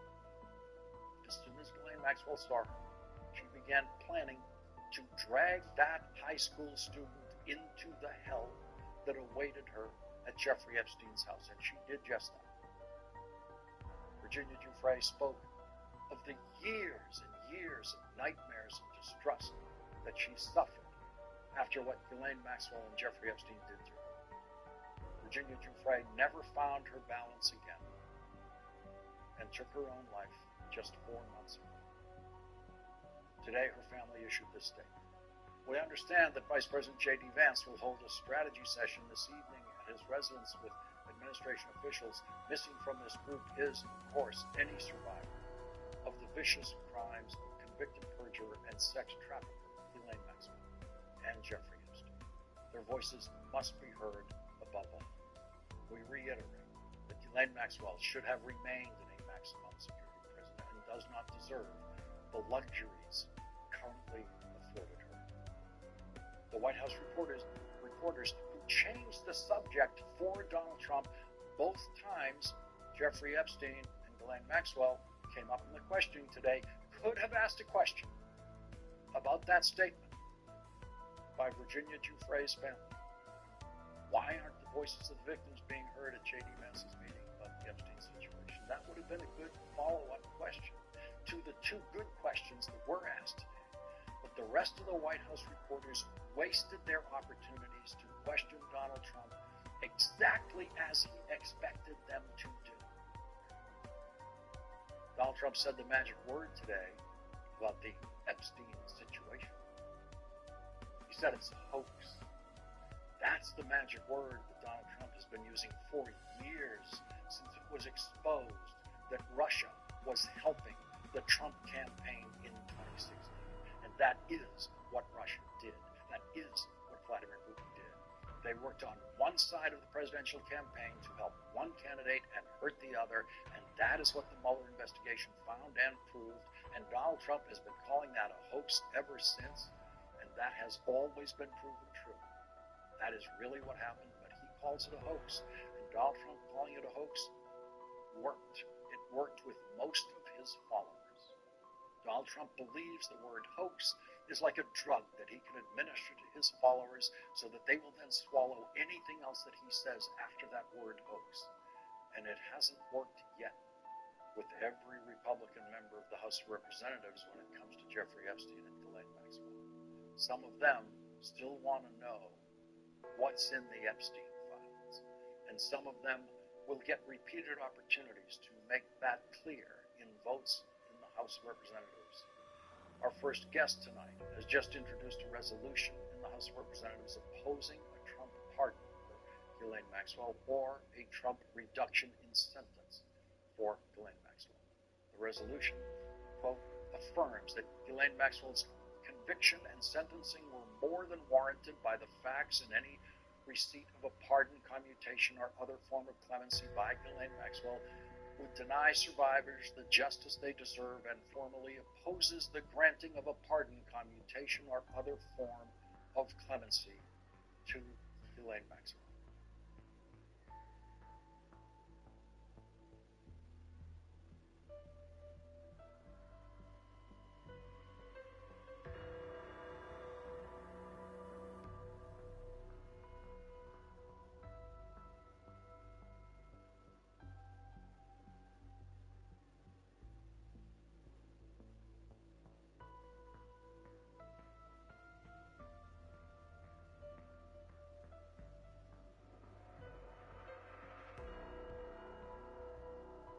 Well, Donald Trump, who meddles in every aspect of the federal government that he can, including now the firing of the commissioner of the Bureau of Labor Statistics for telling the truth about job statistics, claims that he, Donald Trump, has no idea why his personal criminal defense lawyer went to a Florida federal prison to talk to an old friend of Donald Trump's, convicted sex trafficker and rapist, abuser of children, Ghislaine Maxwell. We've all seen the photographs of Donald Trump hanging out with Ghislaine Maxwell and Jeffrey Epstein during the Epstein and Maxwell reign of terror against more than 1,000 children.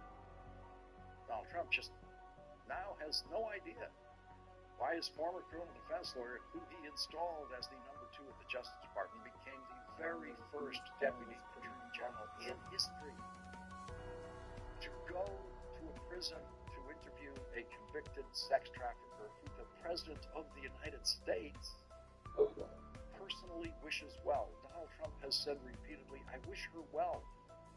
When his old friend, the convicted sex trafficker, Ghislaine Maxwell, has been brought up to him in interviews, Donald Trump is, of course, in a position to make his own wish come true. Donald Trump could, for example, pardon Ghislaine Maxwell, just completely erase her conviction and release her from prison, or he could just commute her sentence and release her from prison. But that might be something that has to wait until Donald Trump's last day in office, because it could really hurt Republicans running for re-election next year who have devoted their political lives to this affair. I'd said before that 2025 was going to go down as the make or break year, not just for Marvel and DC, but for superhero movies in general. The MCU desperately needed to get back on track after years of embarrassing flops and underperformers, while James Gunn had the challenge of rebooting and relaunching the entire DC universe on film. On the Marvel front, things didn't go off to a great start. Brave New World turned out to be a floating, chopped up, Thunderbolts got slightly better reception from fans, although buckling wide, but still failed to make any impact at the box office. That left Fantastic Four to redeem a pretty disastrous year for the franchise. And well, you live in the greatest country on earth, the United States of America. And Aspen City, I may not know the Fantastic exact Four name, is a but I fucking know it's flop, somewhere in just the like all the other range Marvel of movies that have come out this year, which is interesting because it was actually pretty well received by fans and critics. Damn man, even I enjoyed it and gave it a half-decent review. Hell no, sadly I live in this shithole known as Canada. I live in Calgary, Alberta. Scheiße! Emergency powers of God's computer only shows local files, and I have no desire to see what he got up to in his spare time. Yes, please stand by. Okay, we need main power restored to the central database if we're going to find Maya's brother Nathan.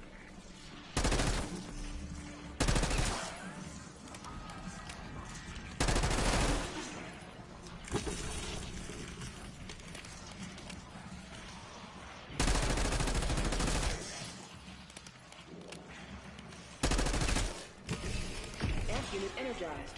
Area 1 online.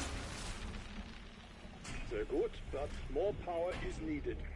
Baptavon, can you give me what I believe is called a sight thread? This fucking guy.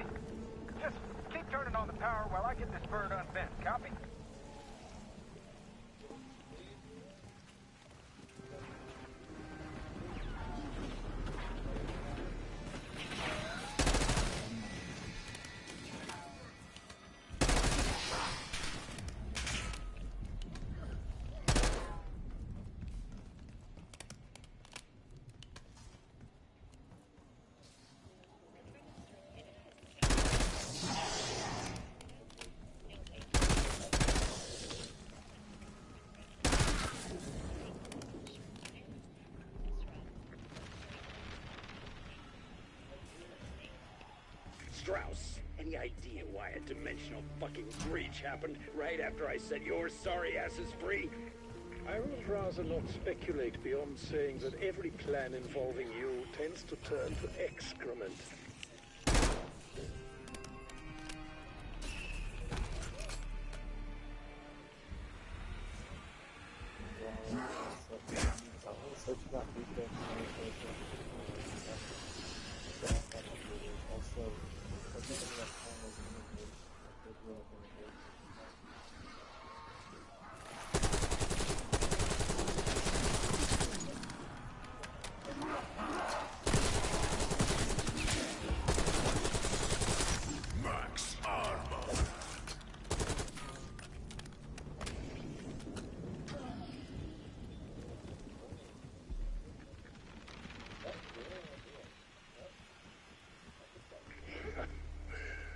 It appears that, much like us, our guard was no big fan of Dr. Moody. She was in charge of this horror factory. Modi. I know the name. Word is she's not terribly concerned with the ethical side of her work. And that's me saying that.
Unit activated. Please stand by. Yeah, man.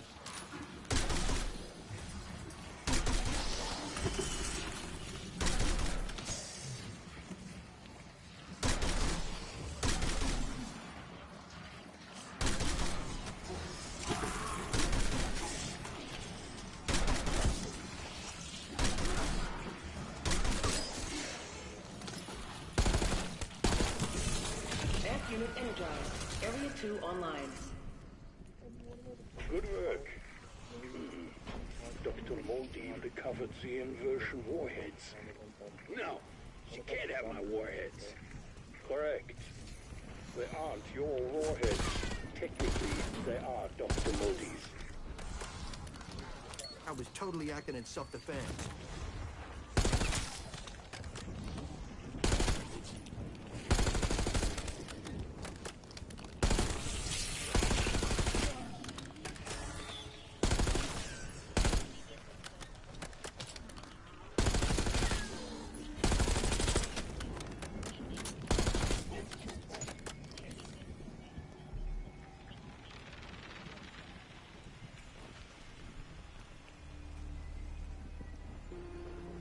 Mark on the sleeve of words so that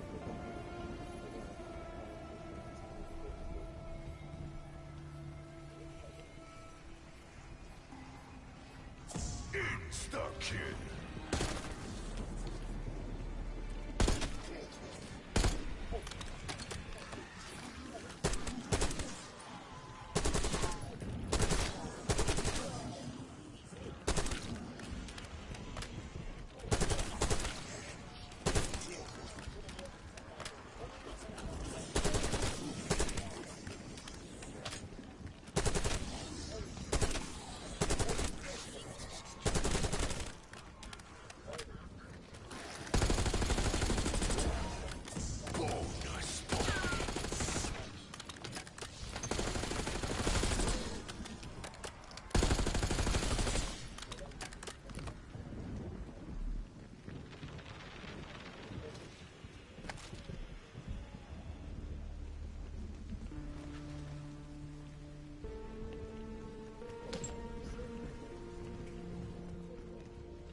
acting in self-defense.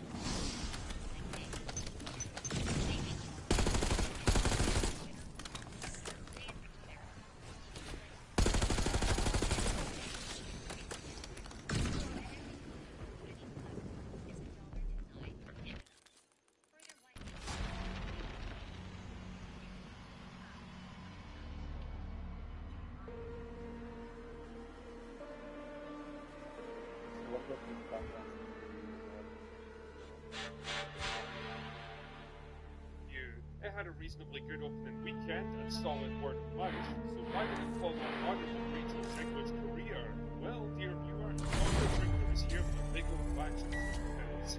They're going to be bitter and hard to swallow, but just like I tell Tatiana, you'd better swallow them and keep them down, or it's another 3 days in the hole for you.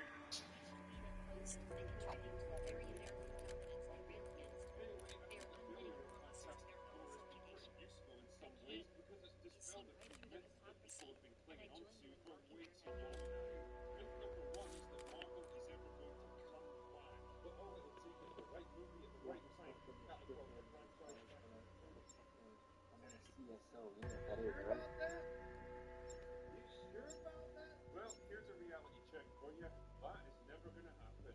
Yeah, they might still get people to hit, and they'll always have a core fan base to be going on, but the days of billion-dollar movies being practically normal are long gone, and I'm not coming for that. Because it really is rapidly becoming one of the most The guard station computer cannot access the central database while the network is down. Honestly, who built this place? Unit activated. The same man who put you in those cells. Your old boss, Richter. We break out Maya's brother, Nathan. We'll hunt that asshole down.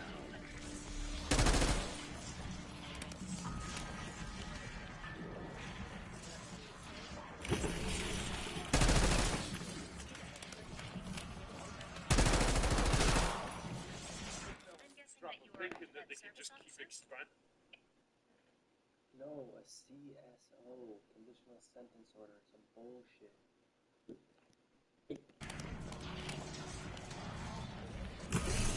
Amp unit energized. Area 1 online. In my solitude, I dreamt of learning to swim, seeing the Taj Mahal, and crippling Project Jarvis. Obviously, the last one takes priority. Sorry, Strax. The helipad may have power, but we ain't going nowhere till I fix the helo.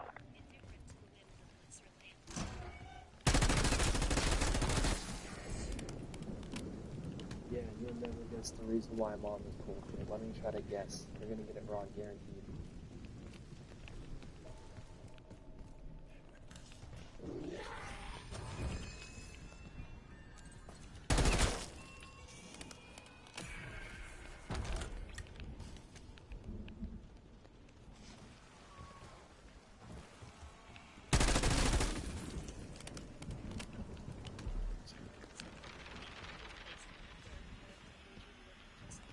I don't wish to sound ungrateful, Peck, but your timing for this rescue mission was not ideal. Hey, I don't know why this outbreak happened now, but I've spent half my life in the breeze of shit-covered fans.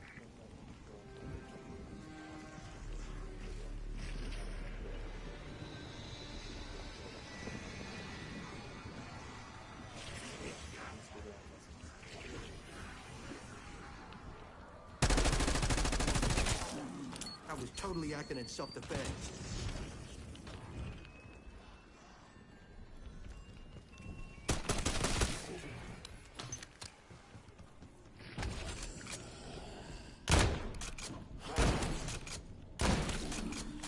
Bonus points.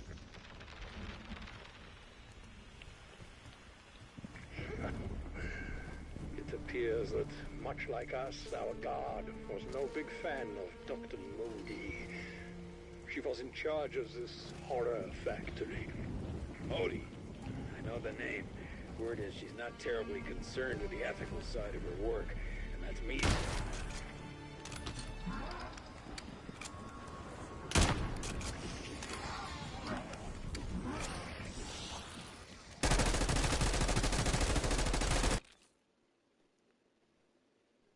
Yeah, that's exactly true. I was 19 to 20 years old at that time, and obviously I was upset. They didn't care about the context at all. They're a bunch of little pussies. They read these and cried to themselves, "Oh my God, he's so evil." What a bunch of pussies, eh? You know what they did to me? They strip searched me, which is a form of sexual assault. They confined me for a week in jail. They had me on bail for 2 years. They had me on the CSO for another 2 years, and then probation for 2 years. What a bunch of little pussies. These people need to know their place, or they need to go to fucking hell where they belong.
Stuck, kid.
Show up late, show up early, change the meeting times last minute.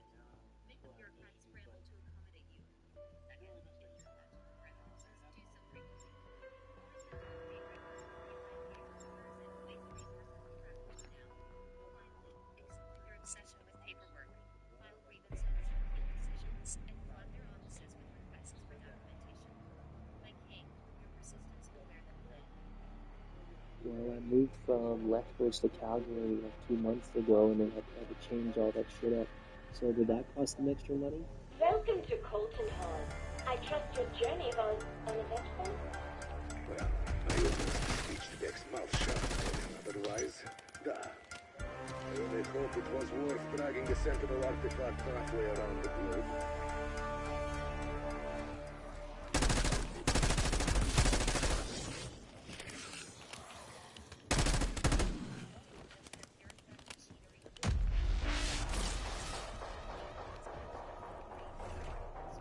This is a large property. Where exactly should we take the artifact? My quantum processing unit is underground. Find a way down to my long-term chamber. Especially at this point, they're not people that I would associate with. They're definitely not people that are anywhere near my tax bracket still to this date. So I don't know what they're talking about.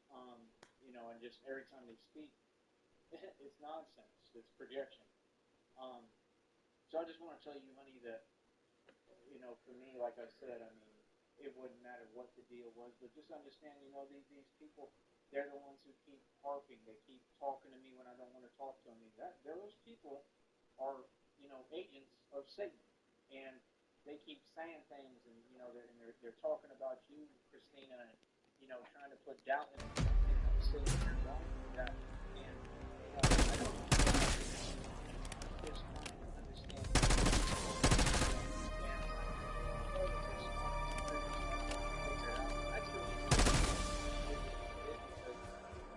I think she went great.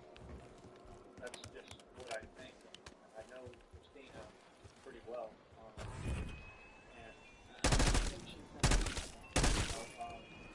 So yeah, I am sorry.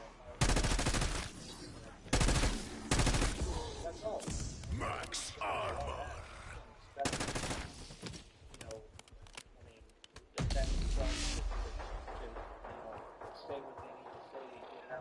I had every confidence you would recover the Sentinel artifact.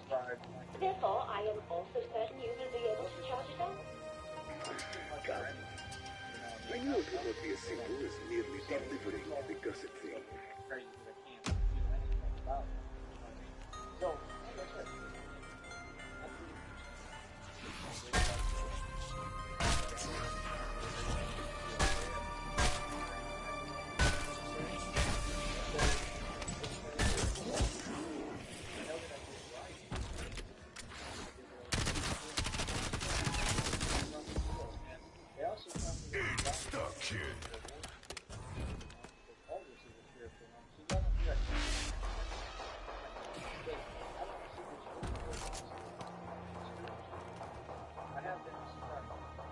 so I get local board and stuff, right? I'm like a spiritual school, and I just went up to dragon apparently people folks had it, and they weren't supposed to be in possession of it, and now they're not getting it. And I guess it's a dragon, so I got a power, so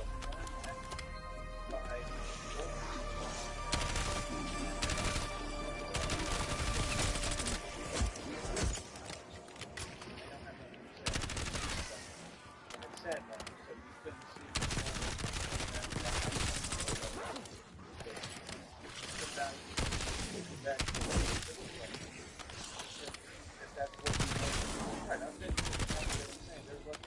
Bonus points.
Max ammo. It's hilarious.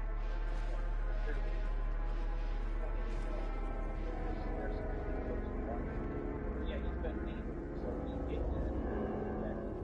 And clearly made an impact on handle, so he had to get the block. And that's good. That proves the point that, like, yeah, what I'm saying is true. Like, you just sit there all day. I love the conversation. Right? I was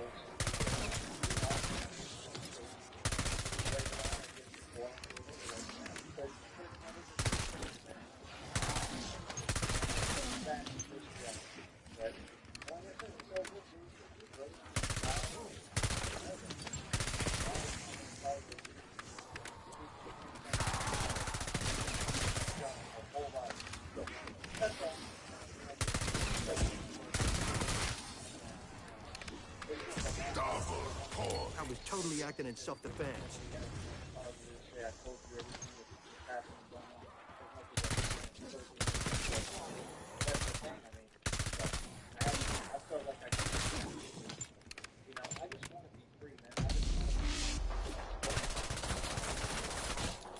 and that's where I'm going to go, and that's what I'm working towards. And that's the best that I can do. You know, my deal is everything's been made impossible. I have a whole lot of problems and issues every day just trying to do basic stuff, and I shouldn't. And I'm just going to do the best I can.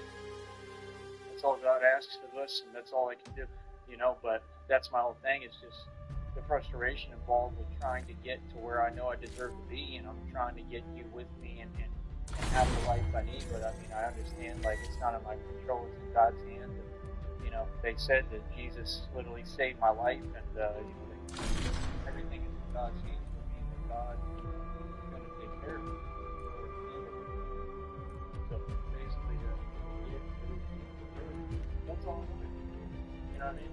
So I apologize, like I said, it's got work to do. But like I said, I mean, you should just, maybe you're just going through a lot, I don't know, but I just wish that you would have turned right around and at least contacted me and talked to me, because that was the thing. I mean, after I go through what they did, like an attempt like that on me, I need you. So that was the thing. So yeah, I'm a little, you know, hurt about that, but you know, I'll get over it. You know what I mean? But I just want you to know that I love you. I'm always going to love you, and you're always welcome here and in my life, and to be a part of everything I'm doing and building. I apologize that this has to be the way it has to be, and that it had to all go down like it has. You know, I wish things were easier, truly. You know, but it's stuff that I got to go through. Just like everything in the past. So she's seen me go through hell. She's seen me go through a lot, and she knows that my heart is pure, and she knows I love her, and that I see her in a good light. And I mean, the truth is, I think you're the strongest person I've ever met. That's the honest truth. I think that you're amazing, and that I wouldn't care if you didn't have a red cent or a dime. I truly love you, and I feel like, you know, just to have a chance of being with you, I would be the luckiest man who ever walked the planet. That's the honest truth. You know, so, like I said, I apologize. The guard station computer cannot access the central database while the network is down. Honestly, who built this place? Unit activated. Same man Please who stand butchered by. my cells. Your old boss, Rick Dawson. You break out Maya's brother, Nathan, then we go hunt that asshole down.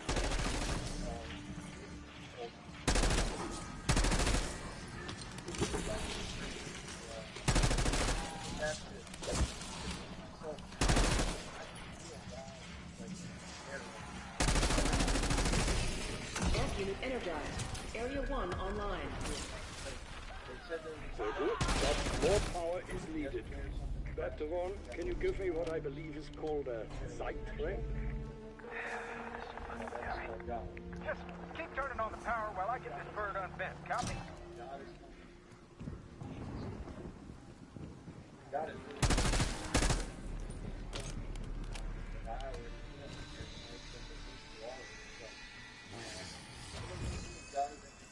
I think that's one of the things we need to remember. I know that God will work it out. I don't doubt it. I know that God will work it out.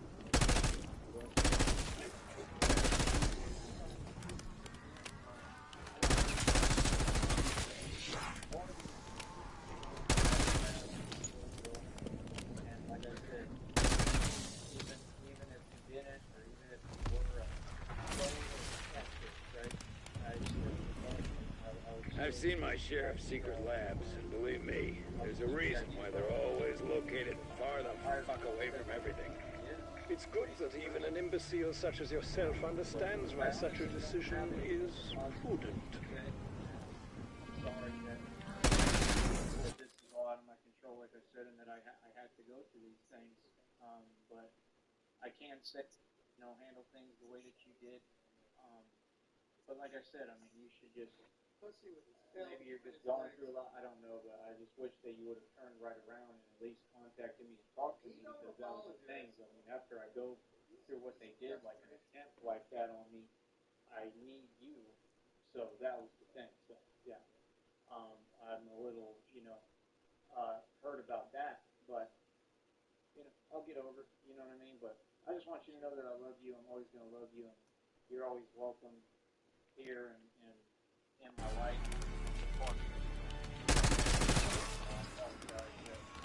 Didn't have to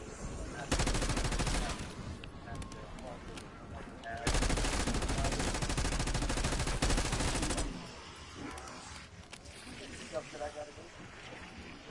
Like everything Stuck here. I love her, and that I see her in life. And the truth is, I think you're the smartest person I've ever met. It appears that, much like us, our God was no big fan of Dr. Moody. She was in charge of this horror factory. Modi. I know the name. Word is she's not terribly concerned with the ethical side of her work. That's me saying that.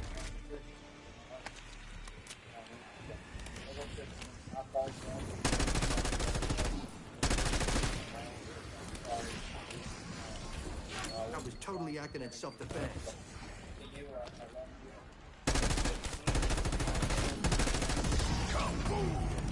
Keep going. Because I don't want to lose you. I don't want to lose my future and my blessings, and that's all I was trying to do is hold on to you. You know, Sounds like that's the honest truth. And I'm just gonna get back to being myself, man. I mean, I can feel God like in the air right now. I can feel God because they said there was a red moon.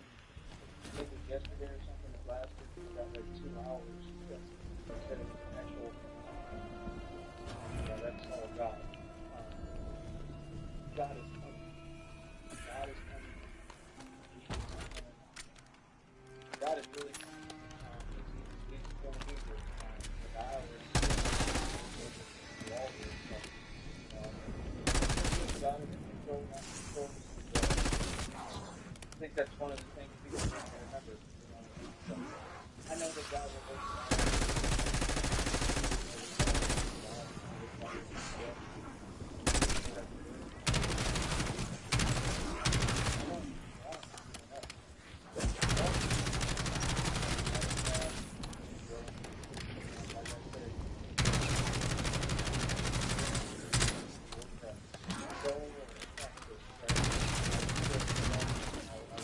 Max armor.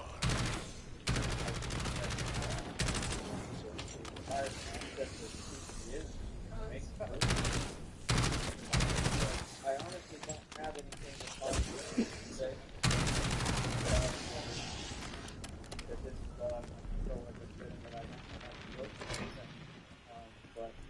Amp unit activated. Please stand by.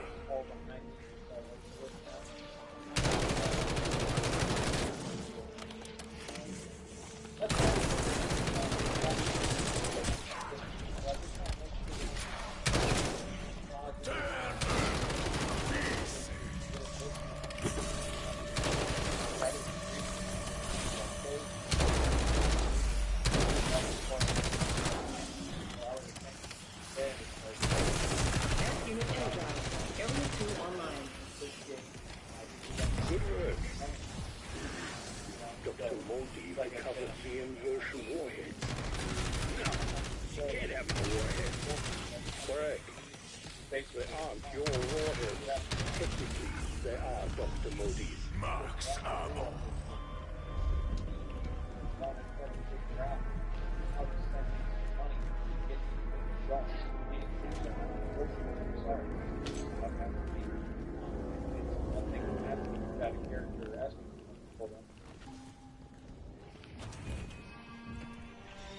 Other than that, just like I said, we're fast.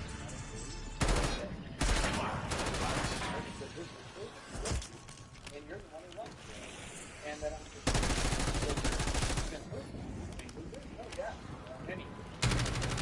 Did that flying venom sack come from Modi's lab or the dark ether? Either way, gross.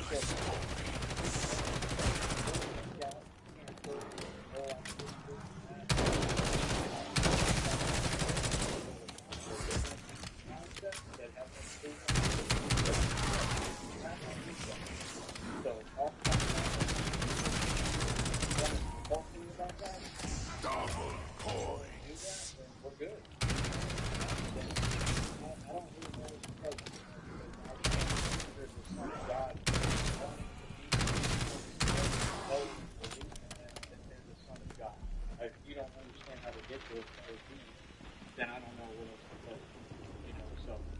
or to say that I'm not involved when it's on the channel, some of the stuff I went through, and you watched me go through something that's... What's up, Mega? You were calling me right when I was clicking the button to go live. not possible. So those are just proven facts. They're not beliefs. So, like I said, I have to correct everybody. I don't care who you are. I have to correct all of you. I apologize for that, but that's the way it has to be. Very apologetic. Just like with Charles Walker, like I said, he's not doing things right. And, you know, you're doing everything. Did you call me because he was going live, or were you just calling me to call me, but it was at the exact same time? Hang on a minute. And these insects are ridiculous, man.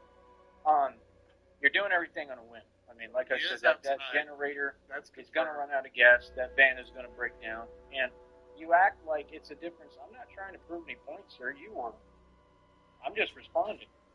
I'm just responding with the truth, not only from me, but from God. The synchronicity of right. the timing, dude. Of the truth. I mean, you can't build a business out in the middle of the desert, like the Sahara, and have a generator that you got to go get gas for to run it, right? And then think that you're going to be able to build anything when you have to keep getting gas for that generator. That means you have to keep begging because you refuse to work and go get a job. I told you the truth. That would help you. You and Shelly should be working. You should go work at a Carl's Jr. and put the little Carl's Jr. hat on, and you'd be a lot happier. You'd make money, you'd work, you'd have access to food. What's the issue with that? What you need to do, sir, is swallow your pride. You need to get off your ego and your high horse that doesn't exist. Okay? You've been begging since the beginning of time. Okay? It's better to work, brother, and it's a lot more respected than to beg. So you don't own anything because you begged to get it. So you can't beg and then say, oh, I have income and I was hustling. That's super immature. So as you can see, he has a problem with that, you know, with maturity. And he's a grown man. He's way older than me. So it's just funny to me, and that's all I do is just, you know, expose the fun part of it, you know.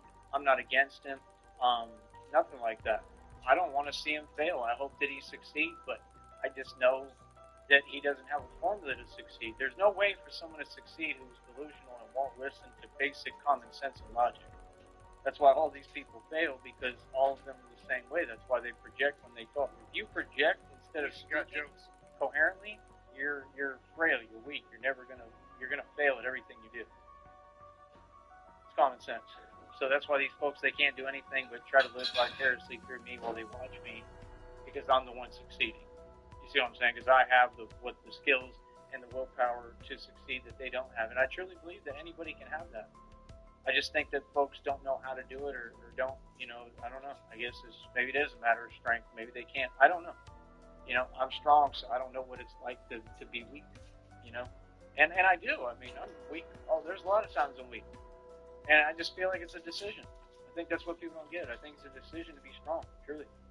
So, for me, like I said, I just want you to know, honey, Christina, I'll always love you. I love you more than anything. I'm not going anywhere. And again, I apologize and I'm sorry, but, you know, like I said, me being upset has nothing to do with you. It comes from years and years and years of, I'm talking, I mean, what I went through, you know, I mean, was just incredible. I mean, I've literally been through absolute hell and came back every time. So I apologize for that. And if you want to talk about how dark it's been for me and everything I've been through, we can do that, you know, and it'd be better in person. And we should do that, you know, so that you know and understand. And, you know, I just don't really want to talk about it. You know, like, that's the thing. And so many things, they make me uncomfortable now. It's hard for me to talk about much of anything. And that's all because of these people. I mean, these people set out to do this, and I don't understand what the purpose is. There's no need, and I don't even talk to these people. And then the greatest part is they act like they've accomplished something, but you clearly haven't. You've done nothing to me. Nothing. I'm in amazing shape. I'm in great shape. God restores me. God takes care of me. God protects me. My brain works A-okay. My mind works A-okay. My body works A-okay. I'm in the best shape of my life. I'm smart. I'm with it. I'm intelligent. I'm a genius. I mean, I'm succeeding. My business is thriving. Let me check that check amount. I think we're over $14. Hold on.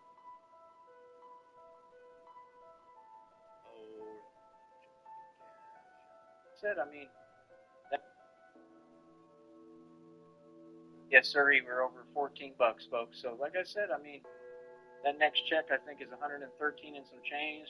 That's coming this month around the the 21st to the 26th. I think it's like a Wednesday, Thursday for the 21st and 22nd, so, or Thursday and Friday, so hopefully, I mean, I should get it that week without having to wait the weekend. So things are looking halfway decent.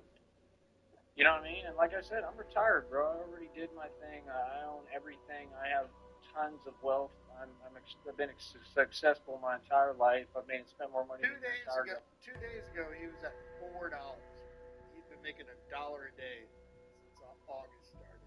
Today's the 6th. All of a sudden, it's 14 bucks. Flexing money that you haven't made. I already did my thing, bro. I'm getting old, man. I'm 36 and I'm aging backwards.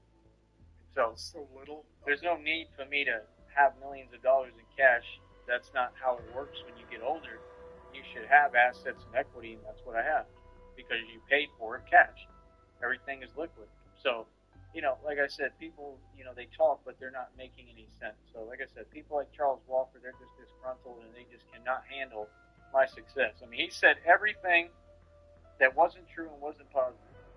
You know, he was talking about my content, too, indirectly. My content is the best content on this network, Charles. What are you talking about? I mean, do you make content? I mean, you just sit there talking in a camper. Come on, bro. Nobody wants to watch that. That's why you're upset, because I'm telling you, he's blatantly straight up jelly of the fact that I have a platform and I get paid, and he literally has said word for word he wanted to be Batman. He wants to have a platform like me. He wishes that he made money online like me. He wishes that he did this. He wishes that he could be me. You know what I mean? And you can't, Charles. You're going to have to deal with your camper and being out there in the Sahara Desert with a generator that's going to run out of gas and a van that's going to break down. For real. All right? But yeah, me, I'm going to be in a good mood, man. I mean, just what this has taught me is the art of detachment, which I've mastered. And that's kind of what it was with Christina, is just I'm trying to teach myself. You know, it has nothing to do with you, honey, and I truly apologize. I do, and I'll say sorry a million times. But I know she's strong. I know she's never going to give up on me. I mean, that's truly what I believe. And I haven't done anything wrong. I mean, it's like I said, it's just from stuff I've been through and me trying to protect myself. And honestly, because I'm hurt and I'm scared, so I get like that. So I just want you to, like I said, pull me closer. If it was in person, hug me, hold me, whatever. Like, I'm a human being. Like, I want you with me. Oh my God, I'm scared. Hug me, hold me. 36-year-old man right here. I want you to come closer to me when I get like that. Like, if I'm trying to, quote unquote, act like I'm pushing you away, it's not really what I want. I want the opposite. So that's just how I am. So that's going to take time for her to understand and get used to. And like I said, she's dealing with her own stuff, you know, and I do care about you and I worry and I hope that you're okay. And I mean, that's why I want to talk to you. I'm checking on you. And even though no matter what I'm going through, whatever is happening to me, I don't really care about me. I focus on you. You know, what breaks my heart, honestly, is, you know, thinking that I might not get through what I'm going through. Like, I'm still having issues from what happened. And, I mean, it was a big deal. And like I said, this stuff goes down in front of everybody every day. Nobody does anything about it. People don't care. You know what I mean? And like I said, this has been going on for over 2 decades. And there's no need for it. This is all people using electronic means because they're jealous of me. Come on, bro. I'm a grown man. I should have to deal with this for what? You see what I'm saying? Like, bro. But it's all good because God going to handle it. That's the facts. And the reading just gave divine confirmation of that. I don't know if he already did because I can feel it in the air. The air feels different. Like, everything feels different. And that's the thing. I'm coming up against witches, hexes, covens, spell work. All that stuff. Y'all don't get what's going on in front of you, bro. You're seeing real spiritual, you know what, fair going on right in front of you. That's what this has all been about. So, when I'm Batman, I'm a spiritual emperor, okay? I'm like greater than any warlock. I'm not a warlock. I'm beyond that. Warlock ain't nothing to me. I feel like warlocks are evil. I'm not that. I'm something way greater. I'm an emperor. Feel me? So it's like... What's he talking about? That's what's been going on. It's not just physical. There is a lot of physical involved, but it's also spiritual, man. So I got through all the physical stuff, and it was getting through the spiritual, and the spiritual has been way harder because it affects me physically. I mean, these people have done spell work every day, and they wondering why their spells ain't working. They got spells to make me be quiet. That ain't working. They got spells to, you know, we already know what they're trying to do to me, right? I mean, come on, bro. They just wish that they could wish me away, like T.I. said. They just don't want me around and talking because... I mean, they're jelly. I mean, that's all good. I mean, you know, that's not how life works. Sometimes you got to deal with the people you jelly of. Sometimes they still going to be right there in front of you.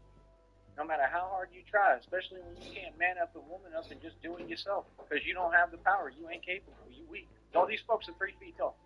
I'm 6'2", 165 pounds. I'm like, believe me, trust me, I'm really bulletproof. I don't need the bulletproof vest to be bulletproof. Trust me. So I'm that divine of a being. That's what folks don't get. So like, I care less what they call me. Ain't none of them ever gonna do nothing to me because they can't. Yeah, and to try to talk back on that, that's already been proven, homie. Y'all tried that in Green Bay, like I said. We don't got to keep going with the past, man. If you're going to talk, you got to make sense. That's not a sufficient response. See, these folks, they want to keep going and going. That's all good. You wanted to keep going, and then, like I said, I knew that you were going to keep going until God pulls your card. And that's what's happening right now, or it's already happened. You know what I mean? Yeah. God's going to pull your card, 100%. God is pulling cards. I told you, God's going to come he's going to show up for me every time. Like, straight up. God going to battle for me every time. I ain't got to lift a finger. You know what I mean? He going to take care of me because he loved me. You know what I mean? Because I'm his son. I'm all he got. You know what I mean? So it's like, you know, hold on. Christina, like I said, I tried to do the email thing. Like I said, it's impossible for me to really keep doing it. I'm not going to open it anymore. More than likely, I mean, that's my own thing. It's just, I want things to be easy. I just want you to communicate with me better, and that's all. So please work on doing that, please. I mean, you have a link actively.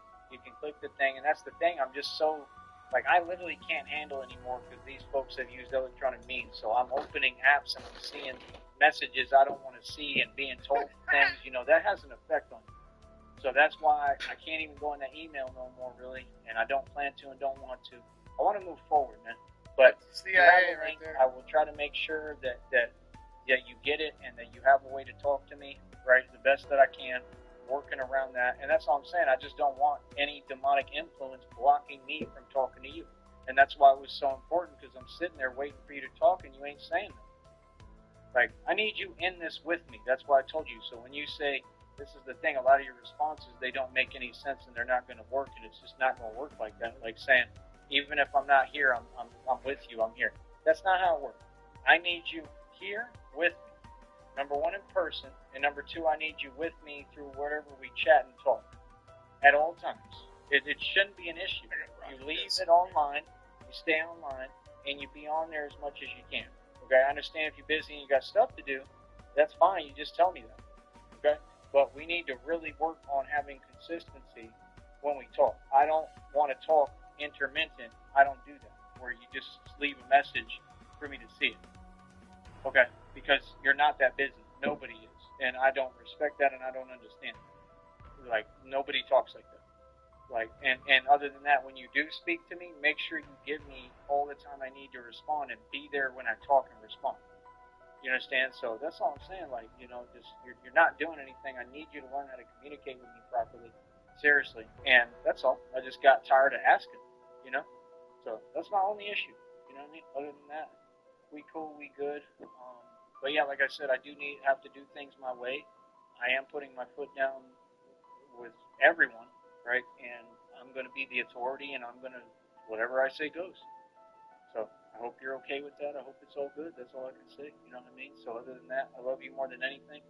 I hope you're okay. I'm praying for you too. And just please, you know, let me know. You know what I mean? Like, I will try to do my best. I'll make sure that we get in touch somehow. But you should have a link that should work to come to the chat. It's in your email.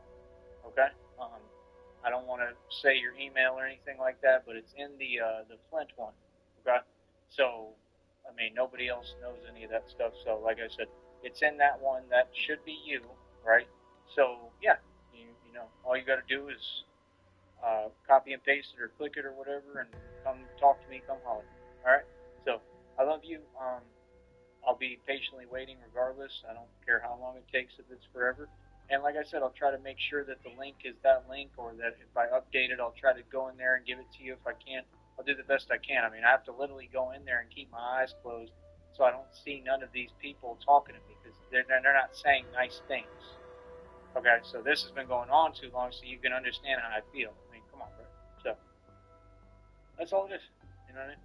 I love you more than anything. I love you more than life, and I just want you to know that. And I truly mean it. And I just need you to do these things. Damn it, please, Nugget, we said that, and you typed it exact same time. It's important. You're important to me, and our future is important. And I need you with me, like in every way. So please listen to me and please do what I'm asking. All right, and that's what I need you to do. I need you to go in there and try those links. I think it's the last one I sent. If that doesn't work, there's another one earlier. You know, all the other messages you can ignore. It's just me when I'm upset. Okay. So I love you more than anything. Like I said, I'm not going to let no more people try to interfere or interrupt me in anything I'm doing. I'm not here for that. I'm not here for people to talk to me some way or tell me anything. Like I said, these people, you've been talking forever and you've made no point. What was the point of that? Like I said, you haven't said one word to me. You've tried to ignore what I'm saying and not acknowledge my words. That's some stuff you do on little troll apps. You know, that's super immature. These are grown folks. I'm a grown man, right? And you'll talk to me as a grown man. So like I said, as a grown man, I do what I want to do. You feel me? Whenever I want, whatever I want. And that's the way it's going to be. And even Christina has to understand that. Like, I'm a very easy guy to get along with. I listen. I'm just not going to be controlled. Okay? And there's a big difference between those two things. Okay? And that's the thing. I'm just tired of folks acting like they're in control of something. Like, I'm in control at all times. That is the truth. When you come here, down here, if you come to me, I mean, I still am going to be in control. I don't care if it's your money, you're saying it's going to be ours. Like, I mean, I'm going to tell you what we do and how things work, right? I'm going to be the one, I'm the man. You follow my lead. I mean, that's what you're signing up for and what you said you wanted. I'm not going to steer you wrong. I'm not going to be nothing but nice to you, right? And treat you good and like the princess you are to me, because that's truly what you are to me. And that's the risk you take when you try to find true love and you know, with a man and a woman. I mean, that's just what it is. So that's just part of living. It's part of life. And if you can't take that risk, you'll never have Just a big fucking cesspool of pathetic bullshit. love. And that's why most women are, you know, so-called women are lonely and miserable. Then apologize to Christina for 41 years. So, you know, I believe that you have it in you to do that. You know what I mean? But like I said, I mean, as far as all the money stuff, I already told you what to do. You should take out 300 to 500 grand. I'd say about 300K. Put it in a brokerage, and you can see I have no agenda. You should have me be like the hedge fund manager of it, and I'll open the businesses with you, and we'll invest the capital we make into that hedge fund, right? And other than that, I mean, just give me where I have some money, where I have enough, where I don't have to worry. And It needs to start this thing talking about I don't want any of your money. I know I'm secure and I can move around and do what I need to do, right? And give me access to whatever is ours so that I can do things the right way, right? So, I mean, I want to work together with you. I've never, ever tried to take advantage of anyone, especially when it comes to finances. I mean, you know who I am quite a bit, more so than most people on here. So you have nothing to worry about me. Never. You know, I mean, like I said, my whole issue is that you're not here. That's all I'm upset about. If you were here in person, everything would be perfect. We would never have an issue. My issue is that you're talking to me and you're still typing and you ain't here. You know what I mean? That's all. So it's not anything else other than the fact that I care and I don't want confusion. I don't want to lose something that I haven't even been given a chance at. And that's my frustration, because I've never been given a fair chance at nothing. So it's just like, for me, I almost don't believe that any of this is going to happen. And that's not my fault. That's just natural from being a human being. I've never gotten what I wanted. I don't expect to now. So this is all God doing this for me. Because I don't see it happening. I still don't. I still don't really believe it. I'm sorry. That's not on you. That's got nothing to do with you. I don't see how all this is going to happen for me. I can kind of believe it, but that's the thing. I need reassurance, and I need you to tell me and show me, yes, this is real and this is really happening. You forgot to hype it after the A before the TION. You know, it's not even so much that people try to plant seeds of doubt. It's just a lot to believe when I haven't even seen, you haven't even come on my show yet. That's why I'm asking you to do these things. I mean, I haven't even met you. I mean, you know what I mean? That's a lot to just say, yeah, I believe, you know what I mean? And I have done that, and I did that a long time ago, and I'm trying my best, but I'm just saying, like, I've never gotten what I wanted.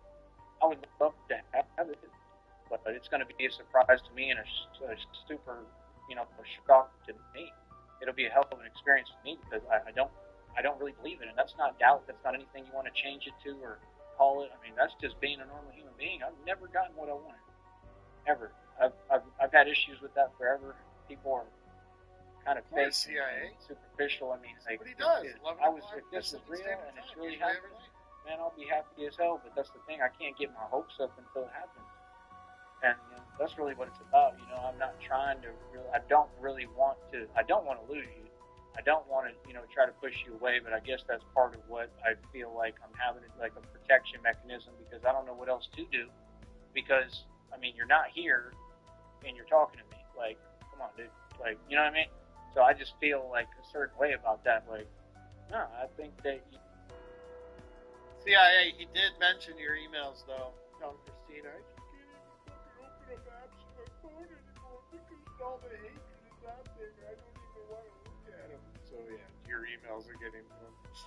You should get over here, and I think we should get this started if it's going to happen. So I can't get my hopes up to something I don't have a guarantee of and have no idea what's going on. I know nothing. You've given me no proof of nothing. You haven't shown me anything. I don't know nothing. I just know what you're typing. That's it. You know what I mean? So that's about it. And it's unfair that other people have tried to have, done this electronic means and tried to talk about my situation and my girlfriend and my future wife and all these things. Like, it's none of your business. Don't worry about us. And that's about it. And that's all I've been trying to do is just protect you Nicely done, bud. What we have in our future. So, I love you. You know how I feel. But yeah, I mean, I cannot get my hopes up anymore. I just can't. I mean, surprise me, show me it's real. But I'm going to be honest. I don't believe it really right now because I can't. Because I've already been through so much that I can't handle anymore. So sorry, I'm not going to get my hopes up. I'm just. If anyone can grab those, throw the email addresses in the chat or something, or Discord, that'd be great. Thanks. I'm going to move on for right now by myself because that's how I feel, like I'm by myself because you're not talking to me. So I have to move on my own and be strong and and do the best that I can by myself for right now until you get in touch with me and really show me that that you really do care and that you're ready to go. I mean, you asked me. Okay, so I just cooked up the Wagyu burgers again. I got some of my homemade dill and mayo right here. Well, the mayo wasn't homemade, but I added the dill. That's really all I did. So let's eat some of this.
Alright, so we got the Dill and Mayo Wagyu burgers right here.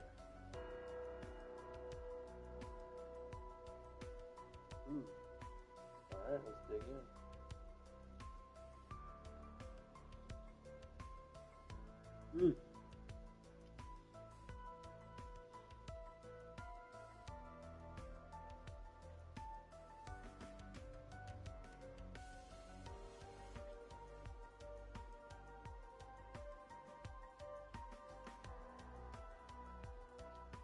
These things, you know that, right? I mean, I think here, don't how I talk.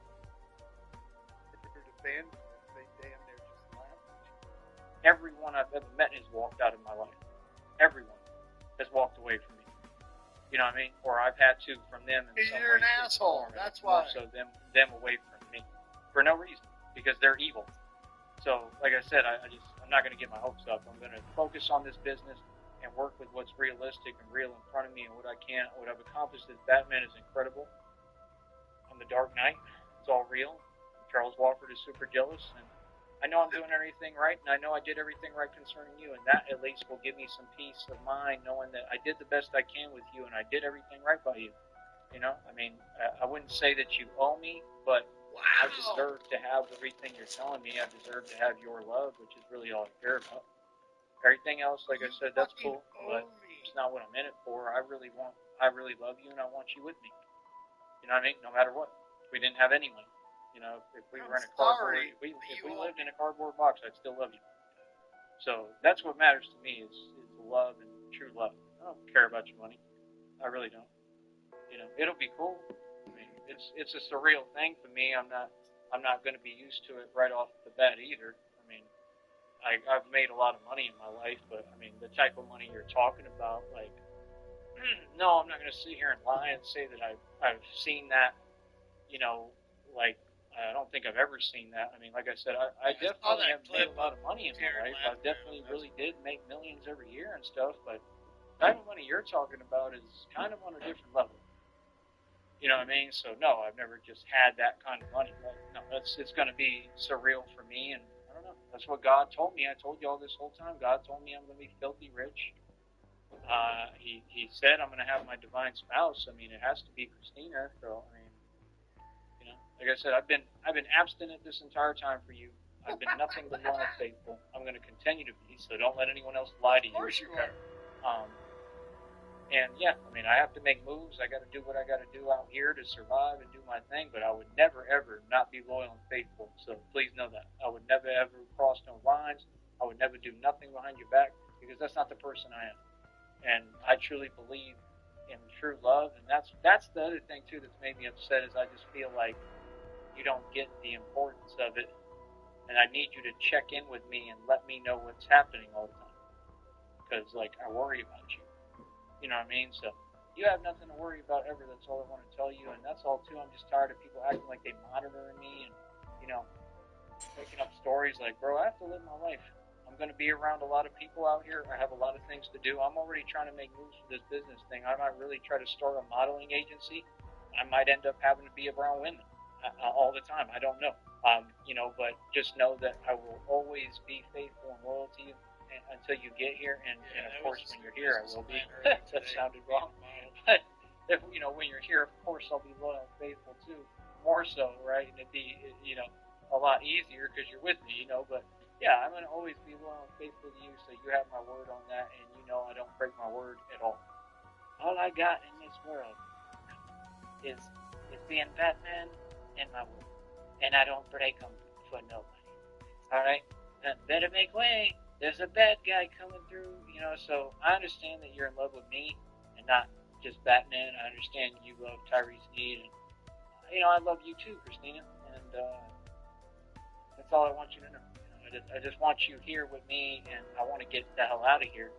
And that's all. I mean, you just see I'm going through hell, and I just want to leave, man. I just want to get out of here, bro.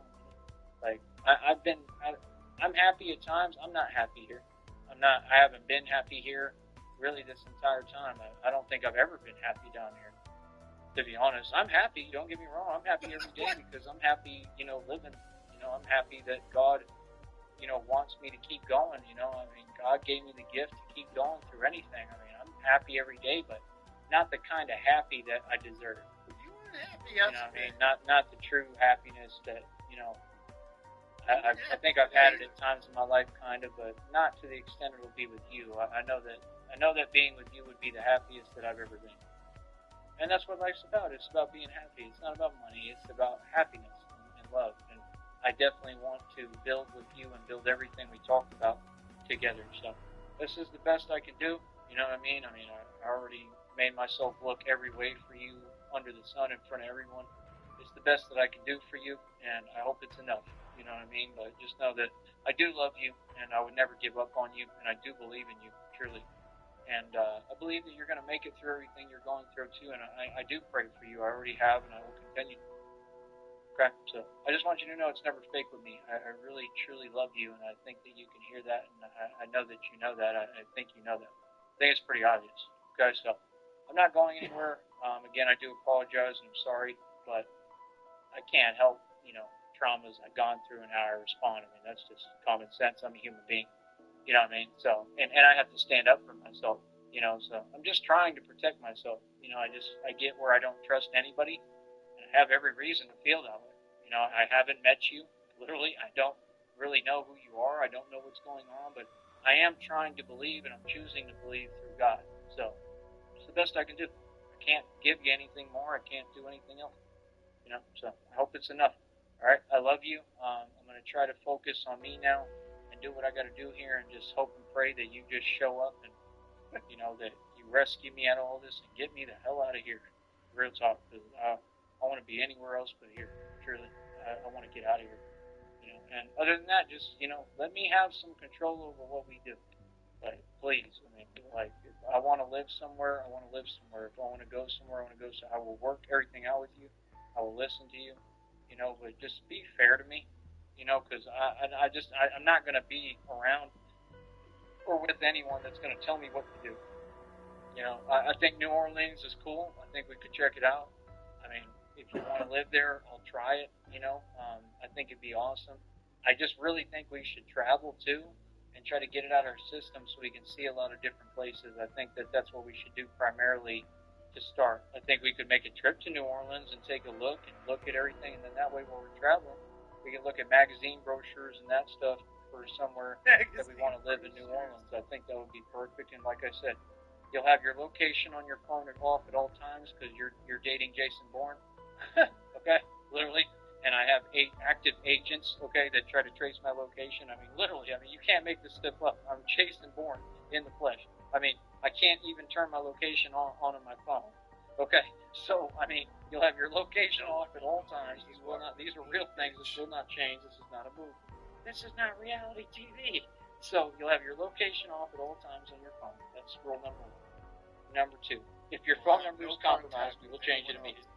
Number 3, where we live, I want you to try to do it through a trust, like we were discussing, to where nobody can find it and it's literally off grid. Okay, that's like a necessary requirement. If we can't do that, yes, we need a lawyer on speed dial.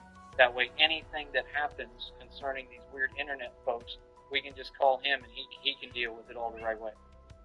Okay, but just where we're legally protected and I'm not responsible for anything or whatever, because, or how I respond. So, and that's about it, but yeah, I would love to live in New Orleans with you. I would love any kind of life that's a new life, new beginnings, any life outside of what the hell I'm doing. I would love anything that's new, to be honest, especially with you.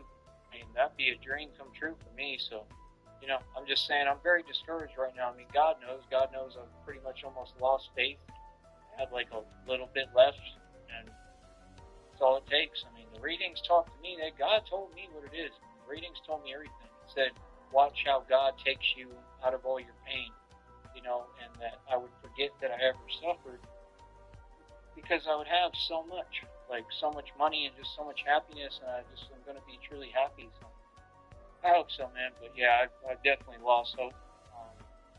Truly, I've lost all hope. I'm not going to sit here and lie to you and pretend I haven't. I've lost hope. Not completely. I always have a little bit of hope. That's what gets me through. I do have hope, but, I'm just saying, I'm at that breaking point where I definitely have lost hope, like completely. I've lost hope. I've lost. That rock. We always say that's what we find interesting with him, because there's no rock bottom. He always finds another fucking level of low.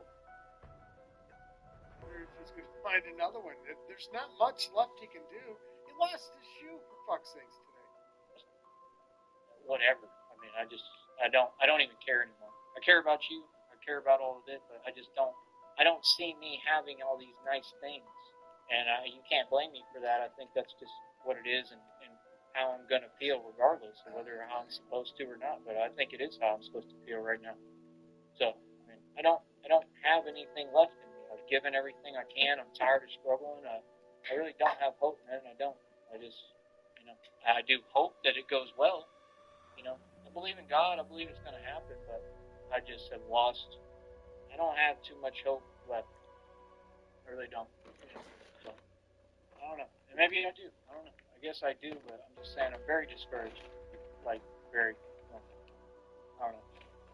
I'm just going to focus on trying to do the best I can with this, man. Like I said, it's not near enough. It's not near enough money. It's not what I want. I mean, I don't know. It makes me semi-happy, but it does make me happy, but not the way that it would be being with you. Not the way it would be having what I need and not having to struggle. Not the way it would be just being in love with you and you only and experiencing everything with you. So, I don't know. I hope it happens, man. You know what I mean? But I'm just saying, yeah, I've gone through too much. I really don't have much left in me. So I don't know. Don't expect too much from me right now. You know what I mean? Until you're here and we actually like everything's in front of me and you're like, yeah, we have tons of money. I mean, until then, I don't have much left to offer or give. I really don't. I'm tired. I just don't have anything else in me. I really don't. So I put it all into all this. I'm doing everything I can. I did all this for you as well. I did it for myself too, but I did it for us. I did it for you, and I think I've done a great job. I'm very proud of myself. So I hope that you're proud of me. And if you get to talk to me, please let me know if you are. So I believe you are. I know you are. So just know that I love you.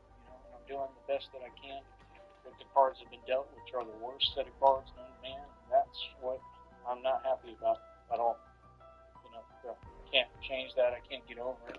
And I lost hope, man. I'm discouraged. I don't care anymore. I care about you, but just in general, I just don't care. So I'm gonna do the best I can. That's all I'm gonna do, and we'll see what happens, man. You know what I mean? But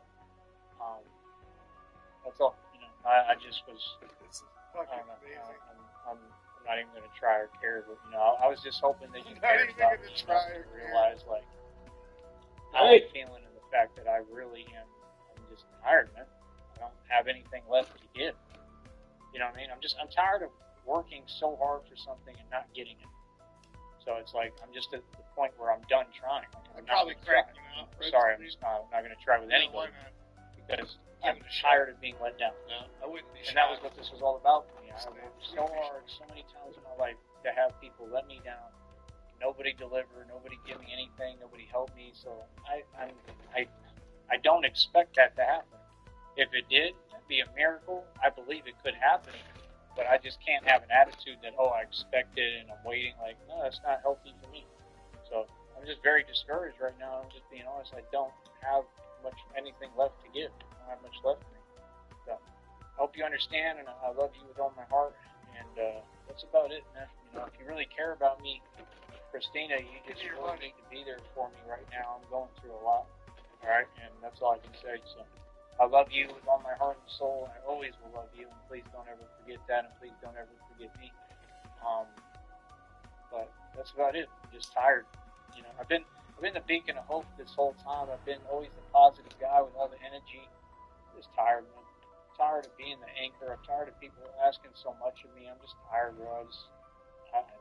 I want to quit, honestly. I do. I mean, there's nothing to quit. I already won, and I already did everything I need to do as Batman, but I'm just tired. That's the thing. When you keep doing everything and you never get a reward and nobody ever has anything positive to say, why would you want to keep doing something? Why would you want to keep going? Like, come on, bro. I was supposed to be celebrating right now. Nobody's been happy for me. Nobody sent me a dime, and that's what I've been upset about, and I have every right. You know, so, I don't know. I hope she changes that. I hope God changes that. But you know, until that changes, you can't expect me to be like a happy customer or be like I'm still happy. Don't get it twisted. I'm gonna always be happy. But you know, you can't expect me to be happy in that sense or super happy and like ecstatic when. I mean, I can't even celebrate my victory. I just had like a normal person. I can't go watch a movie. I can't go eat somewhere. I can't go do nothing I want to do. I haven't been able to do this for almost 2+ years. All y'all are doing normal things. Y'all going out. I can't even go have a drink at a bar, bro. I can't do nothing. So I just don't think people understand the kind of actual anger I have. He's going through the Cyrax cycle right now where he gets so fucking down on himself. And then he keeps getting so down on himself where he fights himself into a fit of rage. So that will be coming probably way early in the morning. Like, I really don't care. Like, you understand, I've been isolated for over 2+ years, going on 3. You know, like, I'm tired, bro. I'm at the point I don't care about nothing. I'm just being honest. I don't care about much. I don't care about nothing. I really don't. Because, what for? Like, that's my thing. Like, this has become weird as hell to me. Like, I should be able to go live normal life and do things, and I'm just done even trying to do that. So, I don't know. God's going to have to perform a miracle, and I hope he does, and I believe he will. I believe in God all day, man. I never doubt God, and I never doubt you, Christina, so just know that. You know what I mean? But, yeah. I'm pretty discouraged. So, I'm going to do the best I can, like I've been doing. I am proud of myself. I will give myself credit. And that's all I wish. If you really love me, if you want to do something for me, I don't know, send me some money when you can or something. Like, make it clear to me that I can celebrate, you know, my victory here, because I was super proud, man. Yeah, whatever testicles he had left today, they just dissolved. Then these folks pull what they pull and pull this stuff, and, you know, Jesus has to come down and literally, like, save my life. Like, dude, I just want to be able to celebrate one time what I've accomplished. Like, that's the thing. These folks have a problem with me being happy, I realize. Like, I'm happy every day, man. I've celebrated in my own sense, but, you know, I'm talking about I deserve to have other people celebrate me, other folks. I should have Christina celebrate me. So that's all. I still want my Batman birthday cake, man. Like, that's something I really want to do. You know, I think that I deserve to have a whole different lifestyle, and I hope that God gives it to me, because I'm sick of this. This is a joke, like, real talk. So I'm just not happy about the situation. I'm happy in everything else. I'm happy with life. I'm just not happy about this situation at all. You know, I have no reason to be. This is a joke, and none of this is my fault. It has nothing to do with me. You know what I mean? So, like, no, I want to get out of here. I want out of here. I want to be able to live my life freely and do what I want to do, and that's all. And people act like it's easy. It's not easy. Inflation ruined everything. Like, I can't make the kind of money I want. I mean, like, just nothing I can really do. So, I think God makes a way. I don't know, but if he thinks that I'm about to work at these little places out here to do it, sorry, but you're sadly mistaken. No, I'm not. I'm 36 years old. I'm about to be 40 in 4 years. I'm tired. I'm exhausted. All my time goes to being Batman because this is my own business and I believe in it. And it is semi-working, and I'm starting to just barely get on the brink, but I mean, working my way up through the ranks doing this is going to take too long for me to do anything, get close to the lifestyle I want or that I used to have and live. So God's going to have to create some new opportunities, and I'm just saying, if you think I'm going to work for it, I'm sorry, but hell no. No, I worked my entire life since I was 16. What I need at this stage in the game is money handed to me on my lap on a silver platter that I deserve and earn through everything I did for you and all these other folks and everyone. I did everything for everyone. And that's what I deserve, and that's all I'm accepting. I am not working no jobs and working and climbing up the ranks again. I've done that 8 million times, and I'm just not doing it. I refuse to. I made a promise to myself. I don't deserve that. I deserve to be happy and get the money that I really worked for spiritually, and that's the truth. So, I know God hears me. So, honey, I love you. I'm going to get going, but yeah, Charles Walford, he's in his depression. He can't handle the fact that I've won. Like I said, I am proud of what I've accomplished. He says he's going to get going, but he's still going, and we're about 6 weeks behind. As Batman, I reached a milestone with this business. We're doing great with the business. I mean, like I said, we're already up over $14. It's only the 7th. That's fairly decent. You know what I mean? That's pretty good. You know what I mean? So, and it just seemed like they took a while to start, you know, getting things going with the next check. That's the part I don't get. Like, it doesn't seem like it's truly a month. You know, there's always a catch. I mean, like, no, I mean, I feel like I should have made more. So, I don't know what their deal is, but I don't know. Like I said, check's coming this month. That's good news. It's not much. It's still not enough, especially if I decide to try to pay the phone. It's still going to put me pretty much in the same boat over and over again, and that's my thing. I need a change. I don't know what I'm going to have to do. It's like I'm literally like trapped down here. I need a real change. So I hope God does it for me, man. I know with God, anything is possible. God will make a way. And I do know that He's training me, and I think He's going to move everything around and shift things. And I think He's dealing with everything and all these evil people. I think God will deal with it. So give it over to God, man. God will handle it. That's what I'm doing, giving it to God. Right? I love you, honey, and I definitely hope He works things out with you, because you're the most important thing to me on this planet, and I just want you to know that's how I feel now and how.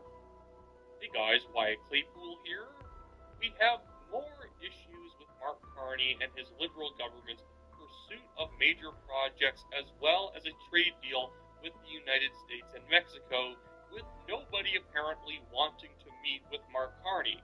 He is our Prime Minister, and he can't seemingly get a phone call or a meeting together, whether it's Donald Trump, the President of Mexico, or even Métis groups within Canada.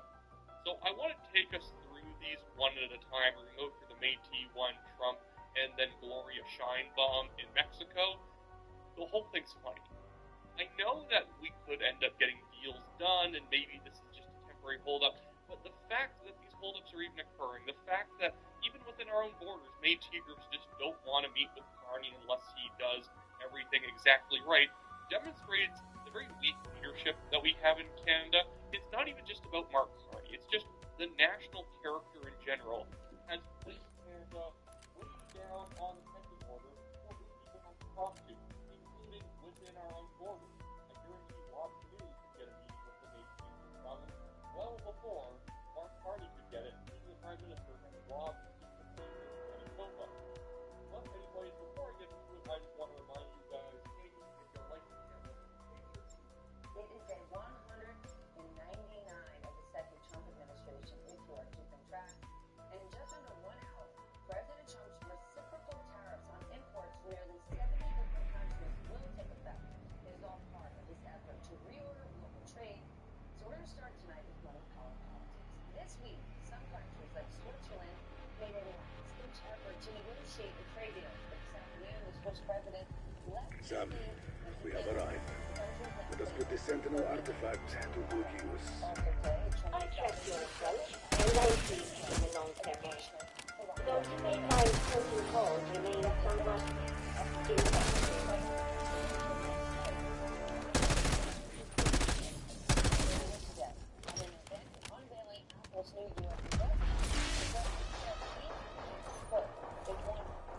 Enter the main house and descend to the mainframe chamber.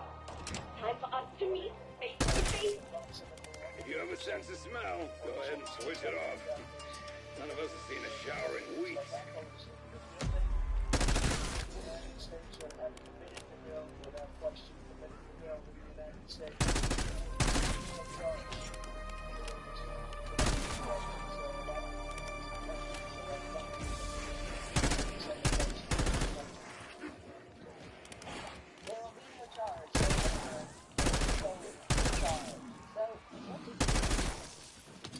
In a world of tariffs and trade wars, the White House is now Ready to dazzle a born skeptic by creating life out of thin air?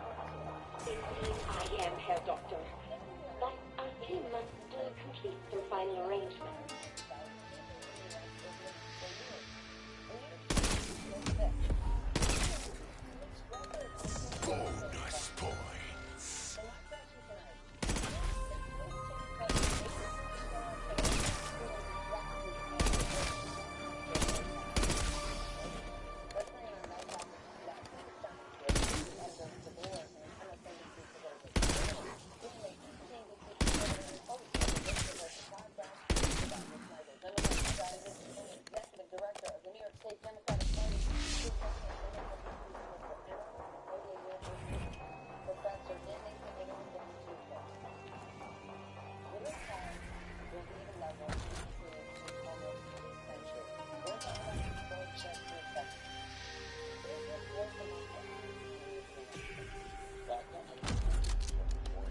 where it's going to work out really well. I think all folks that come to strategists and the like kind of feel like this is a great place to be with China.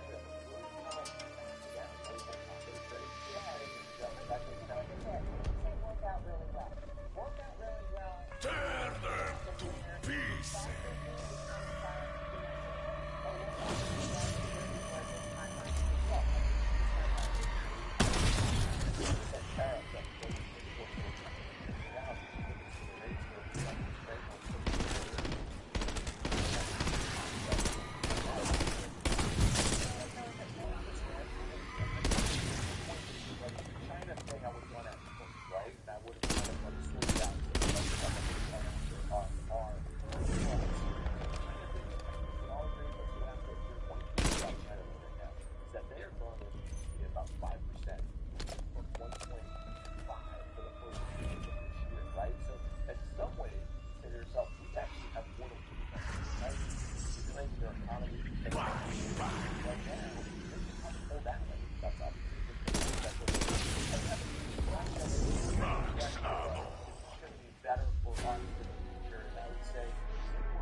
Shut the fuck up.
recognize you while you're sitting next to them on the bus. But his future wouldn't be so uncertain for long, as he eventually got his big break when TV came calling. So Benny walks me in and introduced me to Quincy and like, hey Junior, what's up, man? He's like, hey man, you know, I saw your music videos. I love what you're doing. Love what you're doing. Tell me your rap name again. They call me the Fresh Prince. Okay, good. That's what we're gonna call the show. The show in question was The Fresh Prince of Bel-Air, the renowned sitcom which not only entertained a generation of kids, but was Will's stepping stone to stardom. Once he had established himself as a valuable commodity on screen, Hollywood soon wanted to cash in. And from Bad Boys in 1995 through to King Richard in 2021, there was the perception that he was a safe bet when it came to the box office. Granted, not all of these films were a critical success. Think Bright or Wild Wild West, but they certainly made plenty of money as people flocked to see Will. Meanwhile, he kept one foot in the rap game, racking up platinum-selling albums all through the 90s, until he finally put the mic down for good with 2005's Lost and Found. This would be hard for most people to sustain, as oversaturation can usually kill a career. But if there was one thing that was with Will, which allowed the Will Smith train to stay on the tracks, it was his squeaky clean image, which made America and the world welcome him with their hearts. Even back in the days when he was a rapper, Will was different from his contemporaries, and that his rhymes were free of profanity. I was 12 years old when I started rapping, he said of his career origins. So I had my rap book and I was writing my stuff. I had my little curse words on the rap book, and my grandmother found it, turned to the back page and said, "Dear women, truly intelligent people do not use words like this to express themselves. Please show the world you're as smart as you think you are. Love, Gigi." I read that and I was like, and from that point on, he governed his career on this principle. But while this made him a fortune beyond his wildest dream, it created issues with how he was perceived as a man. My story was very different from the ones being told by the young black men who were launching the global phenomenon that would later become hip-hop. He said in his autobiography, in their minds, I was somehow an illegitimate artist. They would call me soft, whack, corny, a bubblegum rapper. Criticisms that violently infuriated me. And as he got older, his image of the man who doesn't need to curse and sell records grated on people. Totally Eminem. It's the whole genre of rap. This gangster rap. I felt like he was taking a stab at me, at Dre, anybody who uses profanity on a record to express themselves. Not everybody isn't happy as Will Smith. So if he sees like birds and bees and wants to rap about flowers, then let him rap about birds and bees and flowers. But don't diss nobody else. Still, besides hip hop's reservations about his belief that he was better than them for refusing to cuss, Will was still almost universally beloved at one point. But what no one realized was that the real him was never fully present whenever the cameras were around, or when he hit that red light on the recording booth. And as it turned out, he was a ticking time bomb, whose light lived in the shadows would soon come to light. As he geared up for the release of his best-selling autobiography, Will Smith seemed to hint towards the fact that the man he presented on screen and who he really was were, to at least some extent, two different people. Coming into a space, you maintain your authenticity. You come from Philly, you've gone through everything. Your journey is crazy. How do you maintain that? I haven't maintained my authenticity per se. I've maintained my character.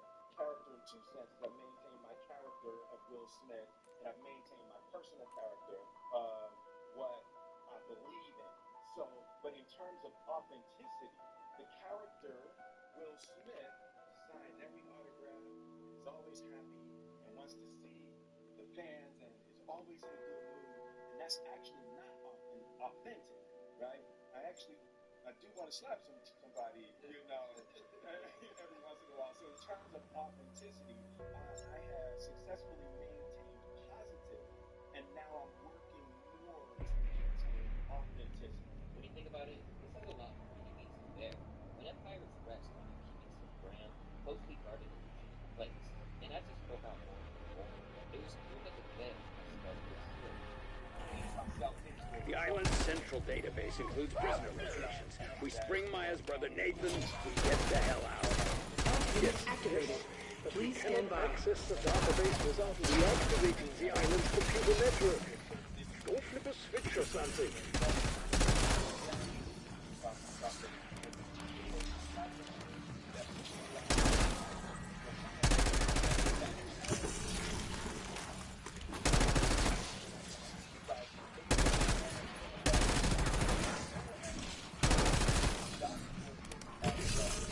Unit energized. Area 1 online.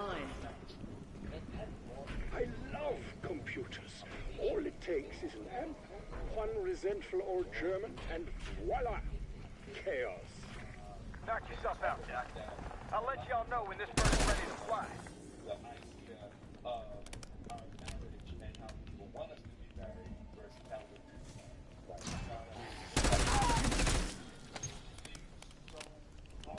let go of the characters and what people want to see, and because also those characters saved your life when you were young. Yes. So letting go of that and having the courage to really be are in the world is like it's But the man that we all saw wasn't a weird man. Not the sure professional. Then he was a man who was vulnerable and even envious of his wife's friendship with the late two. would ever just love to have. That was a big regret for me too, because I could not to interact with Pop, but she just loved perfection. I've seen my share of secret labs, and believe me, there's a reason why they're always located far the fuck away from everything. It's good that even an imbecile such as yourself understands why such a decision is prudent.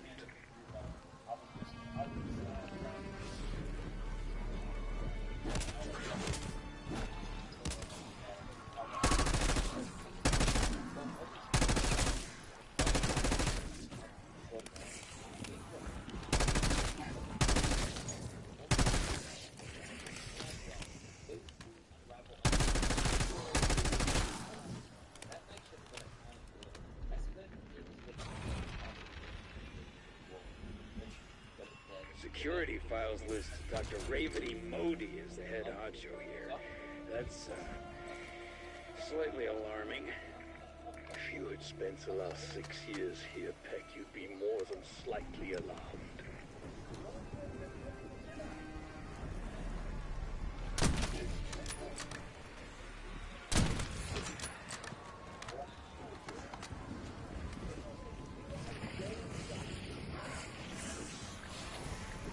I was totally acting in self-defense.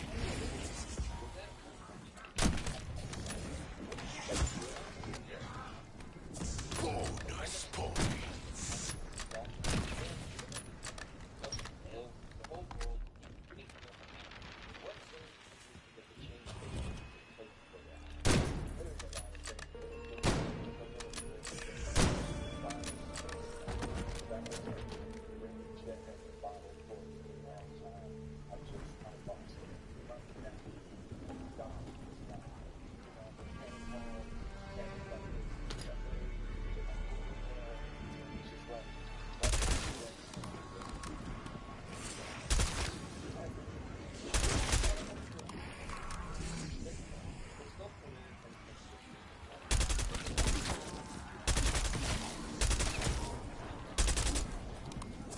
Max armor.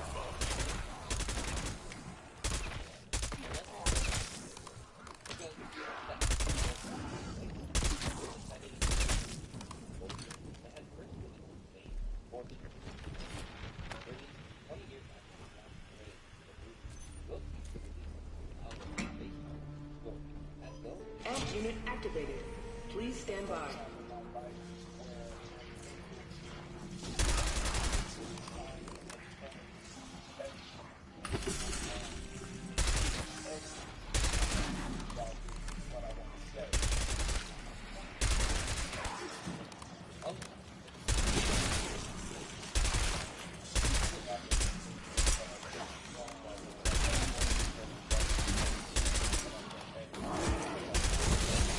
Amp unit energized. Area 2 online. We now have broader access to the systems. Oh, not good. Modi acquired the inversion warheads. She what? There's two things you never mess with. A man's toothbrush and his goddamn warheads.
Tear them to pieces.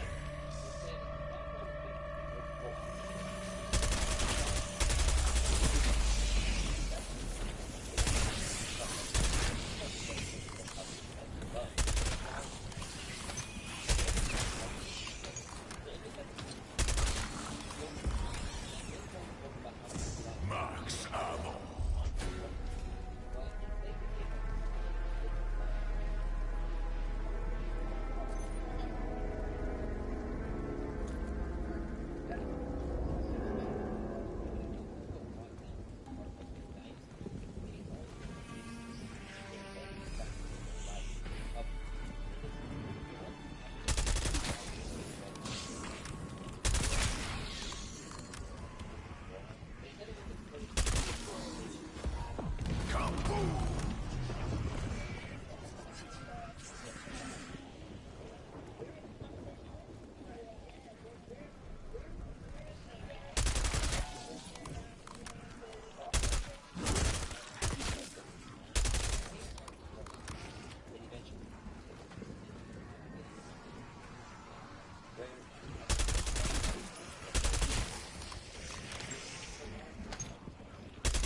I was totally acting in self-defense. And it all started with just needing some help. Me wanting to help his health, mental state. And then what did you do, Jada? You know, as time went on, I got into a different kind of entanglement with August. An entanglement? Yes.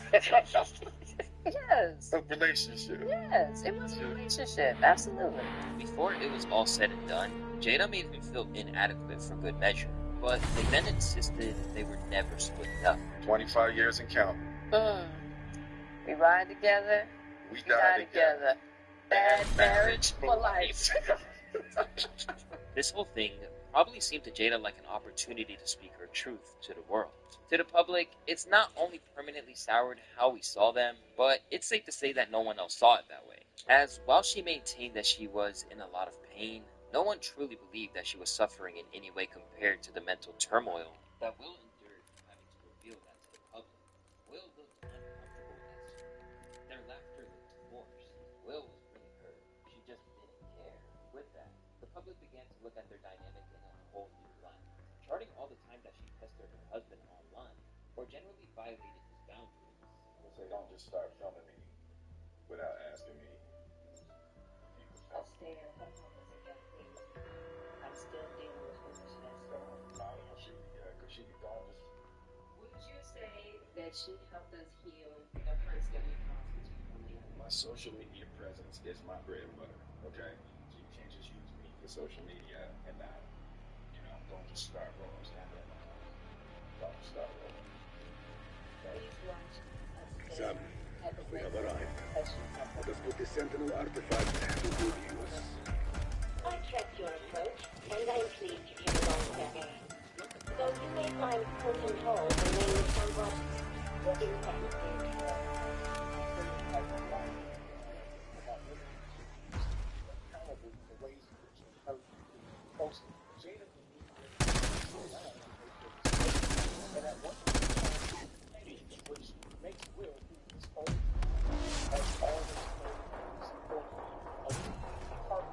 The director references this mentioned, but you might call my husband. I very much wish to examine your mainframe, Sam. That sounded less cynical than intended.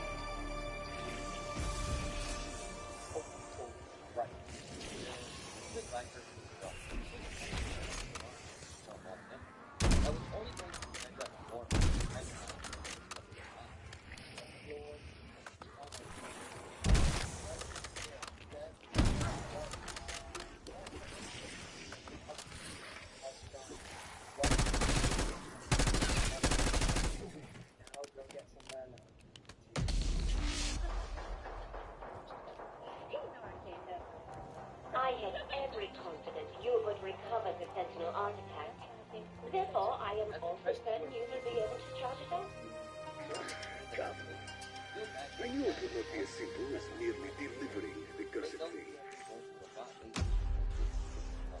They wish for their parents' private attitude. Like, with Jada still in hand, property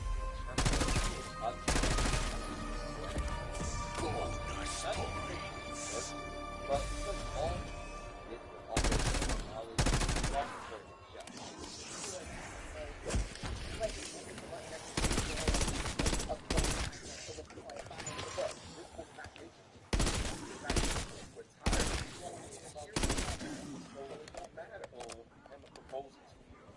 watch your red table talk.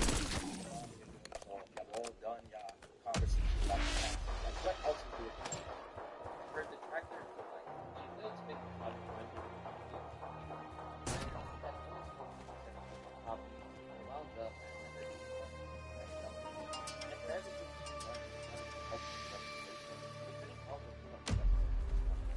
however, she sparked her own suffered from personal projects and losses.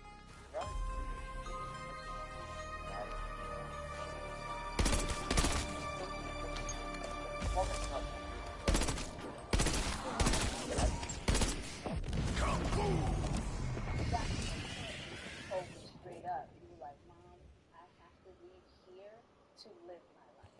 Oh. I remember thinking to myself, as devastated as I was like, right. It's 15. It's not going to Right?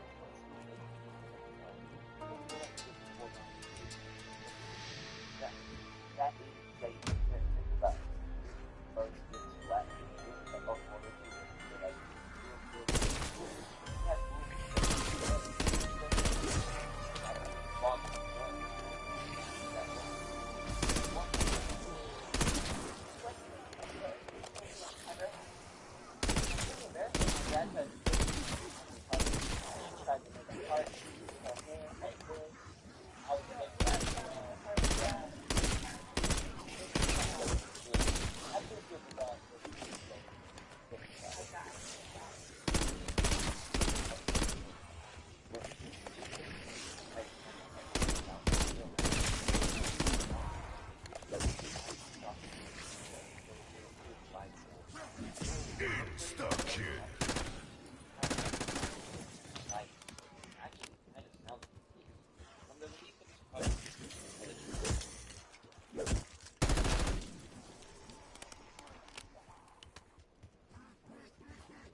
Rain and I'd be kicking your ass I right now. am very happy that I spent my childhood with more adults than I did with kids my age.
Donald Trump's global tariff trade war begins today, as effectively we haven't seen anything like this for about 100 years.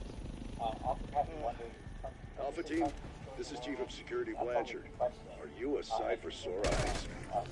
I've been holed up in the mansion since yesterday trying to organize a containment response. Now that you're here, let's lock down that AO. I'll track body cams and coordinate. Basically, they're saying you're on Fantasy Island.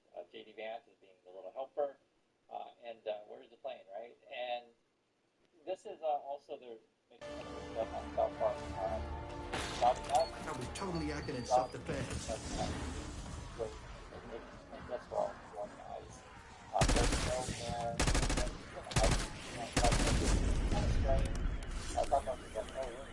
So we are. It's a concept that happens so quickly. Chaos and the ice stuff, Listen up. We've got 3 scientists unaccounted for, last seen in town. Locating and extracting them is now your top priority.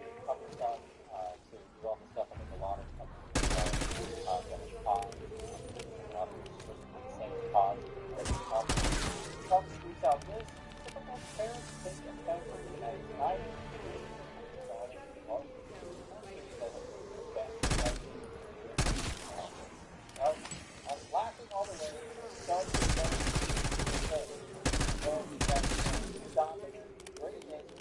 Radical left force that wants to so it looks like he's probably using land to force to break this stuff down. But do beware, guys, that we're going to hit the terrorists next time you guys know that you're not alone watching this channel. I just want to assure you that you're perfectly fine. You are not crazy. What I want to say. Yes, I've been there before. I'm saying. Sorry you came here yet. But if anyone had to show up, glad it was you. This is a video that I made yesterday. Please watch it if you haven't already. It's just really good to understand that you're not alone. This is also what's going on. So the president is saying that the average effective current rate is above 80% high level like 34 for the budget deal. It says here the household price increases average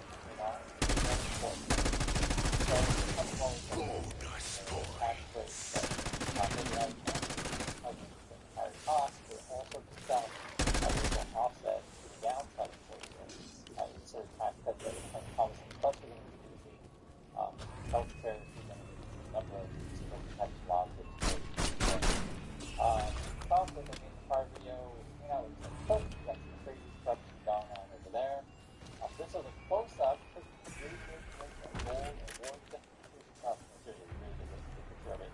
Because we really include the prophecy of Apple. And that these are the headlines of that. Donald Trump threat 100% chance with Colorado from the light. That was on 100%.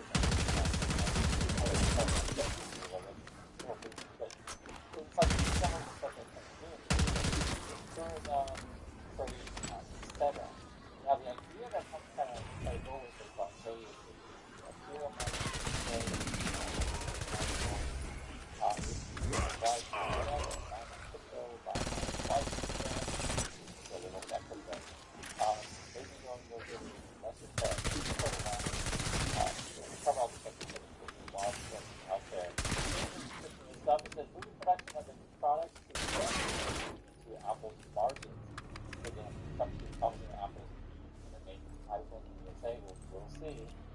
which are kept high thanks to recent spikes in Asia. Apple's warned $1.1 billion in tariff-related costs in the quarter to September, and a lot of companies are staying down. Now, some companies post tariff stuff. For example, Taiwan sent me to say Taiwan sent me a TSMC Taiwan tariff. So then they have stuff going on with that. Now, what's going on here is that the price is that, and I stopped the credit after my work. So something else that's out there, and that's what really price stuff.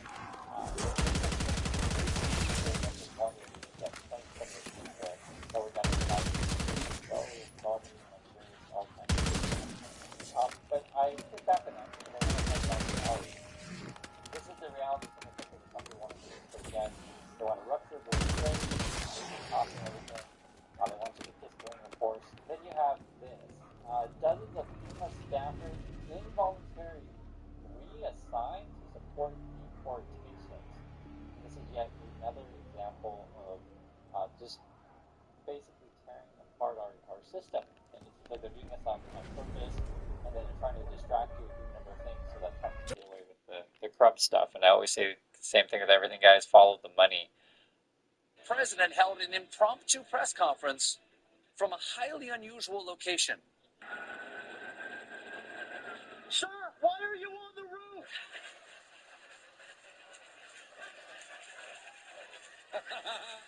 That's nice. That's not a question you hear asked of a world leader that often. It's right up there with, Your Majesty, where are your pants? Everyone was like, don't do it, sir. Your approval rating isn't that bad.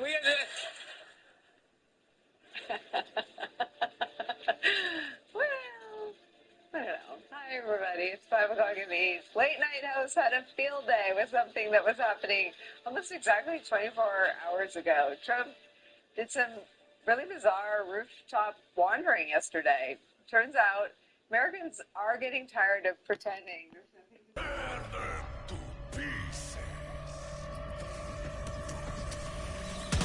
One ugly bug KIA.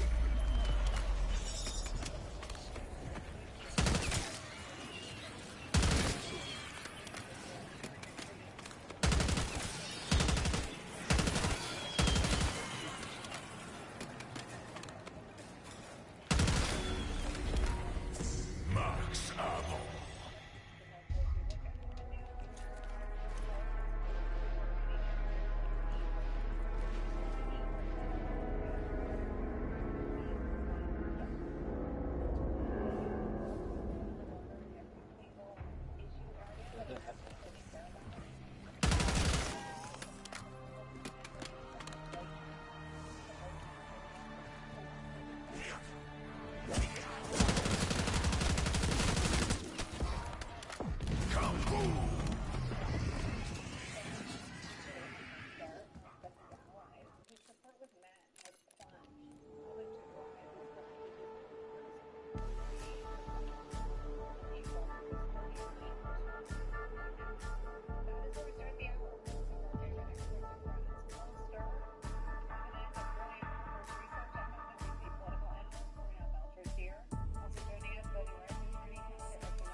Poll-tested, perfect politician. We're going to have to lead ourselves out of it. And culture is so important. And so I wanted to start with Colbert and Fallon and just ask all of you what you think their role is in the national conversation. I'll start with you, Cornell.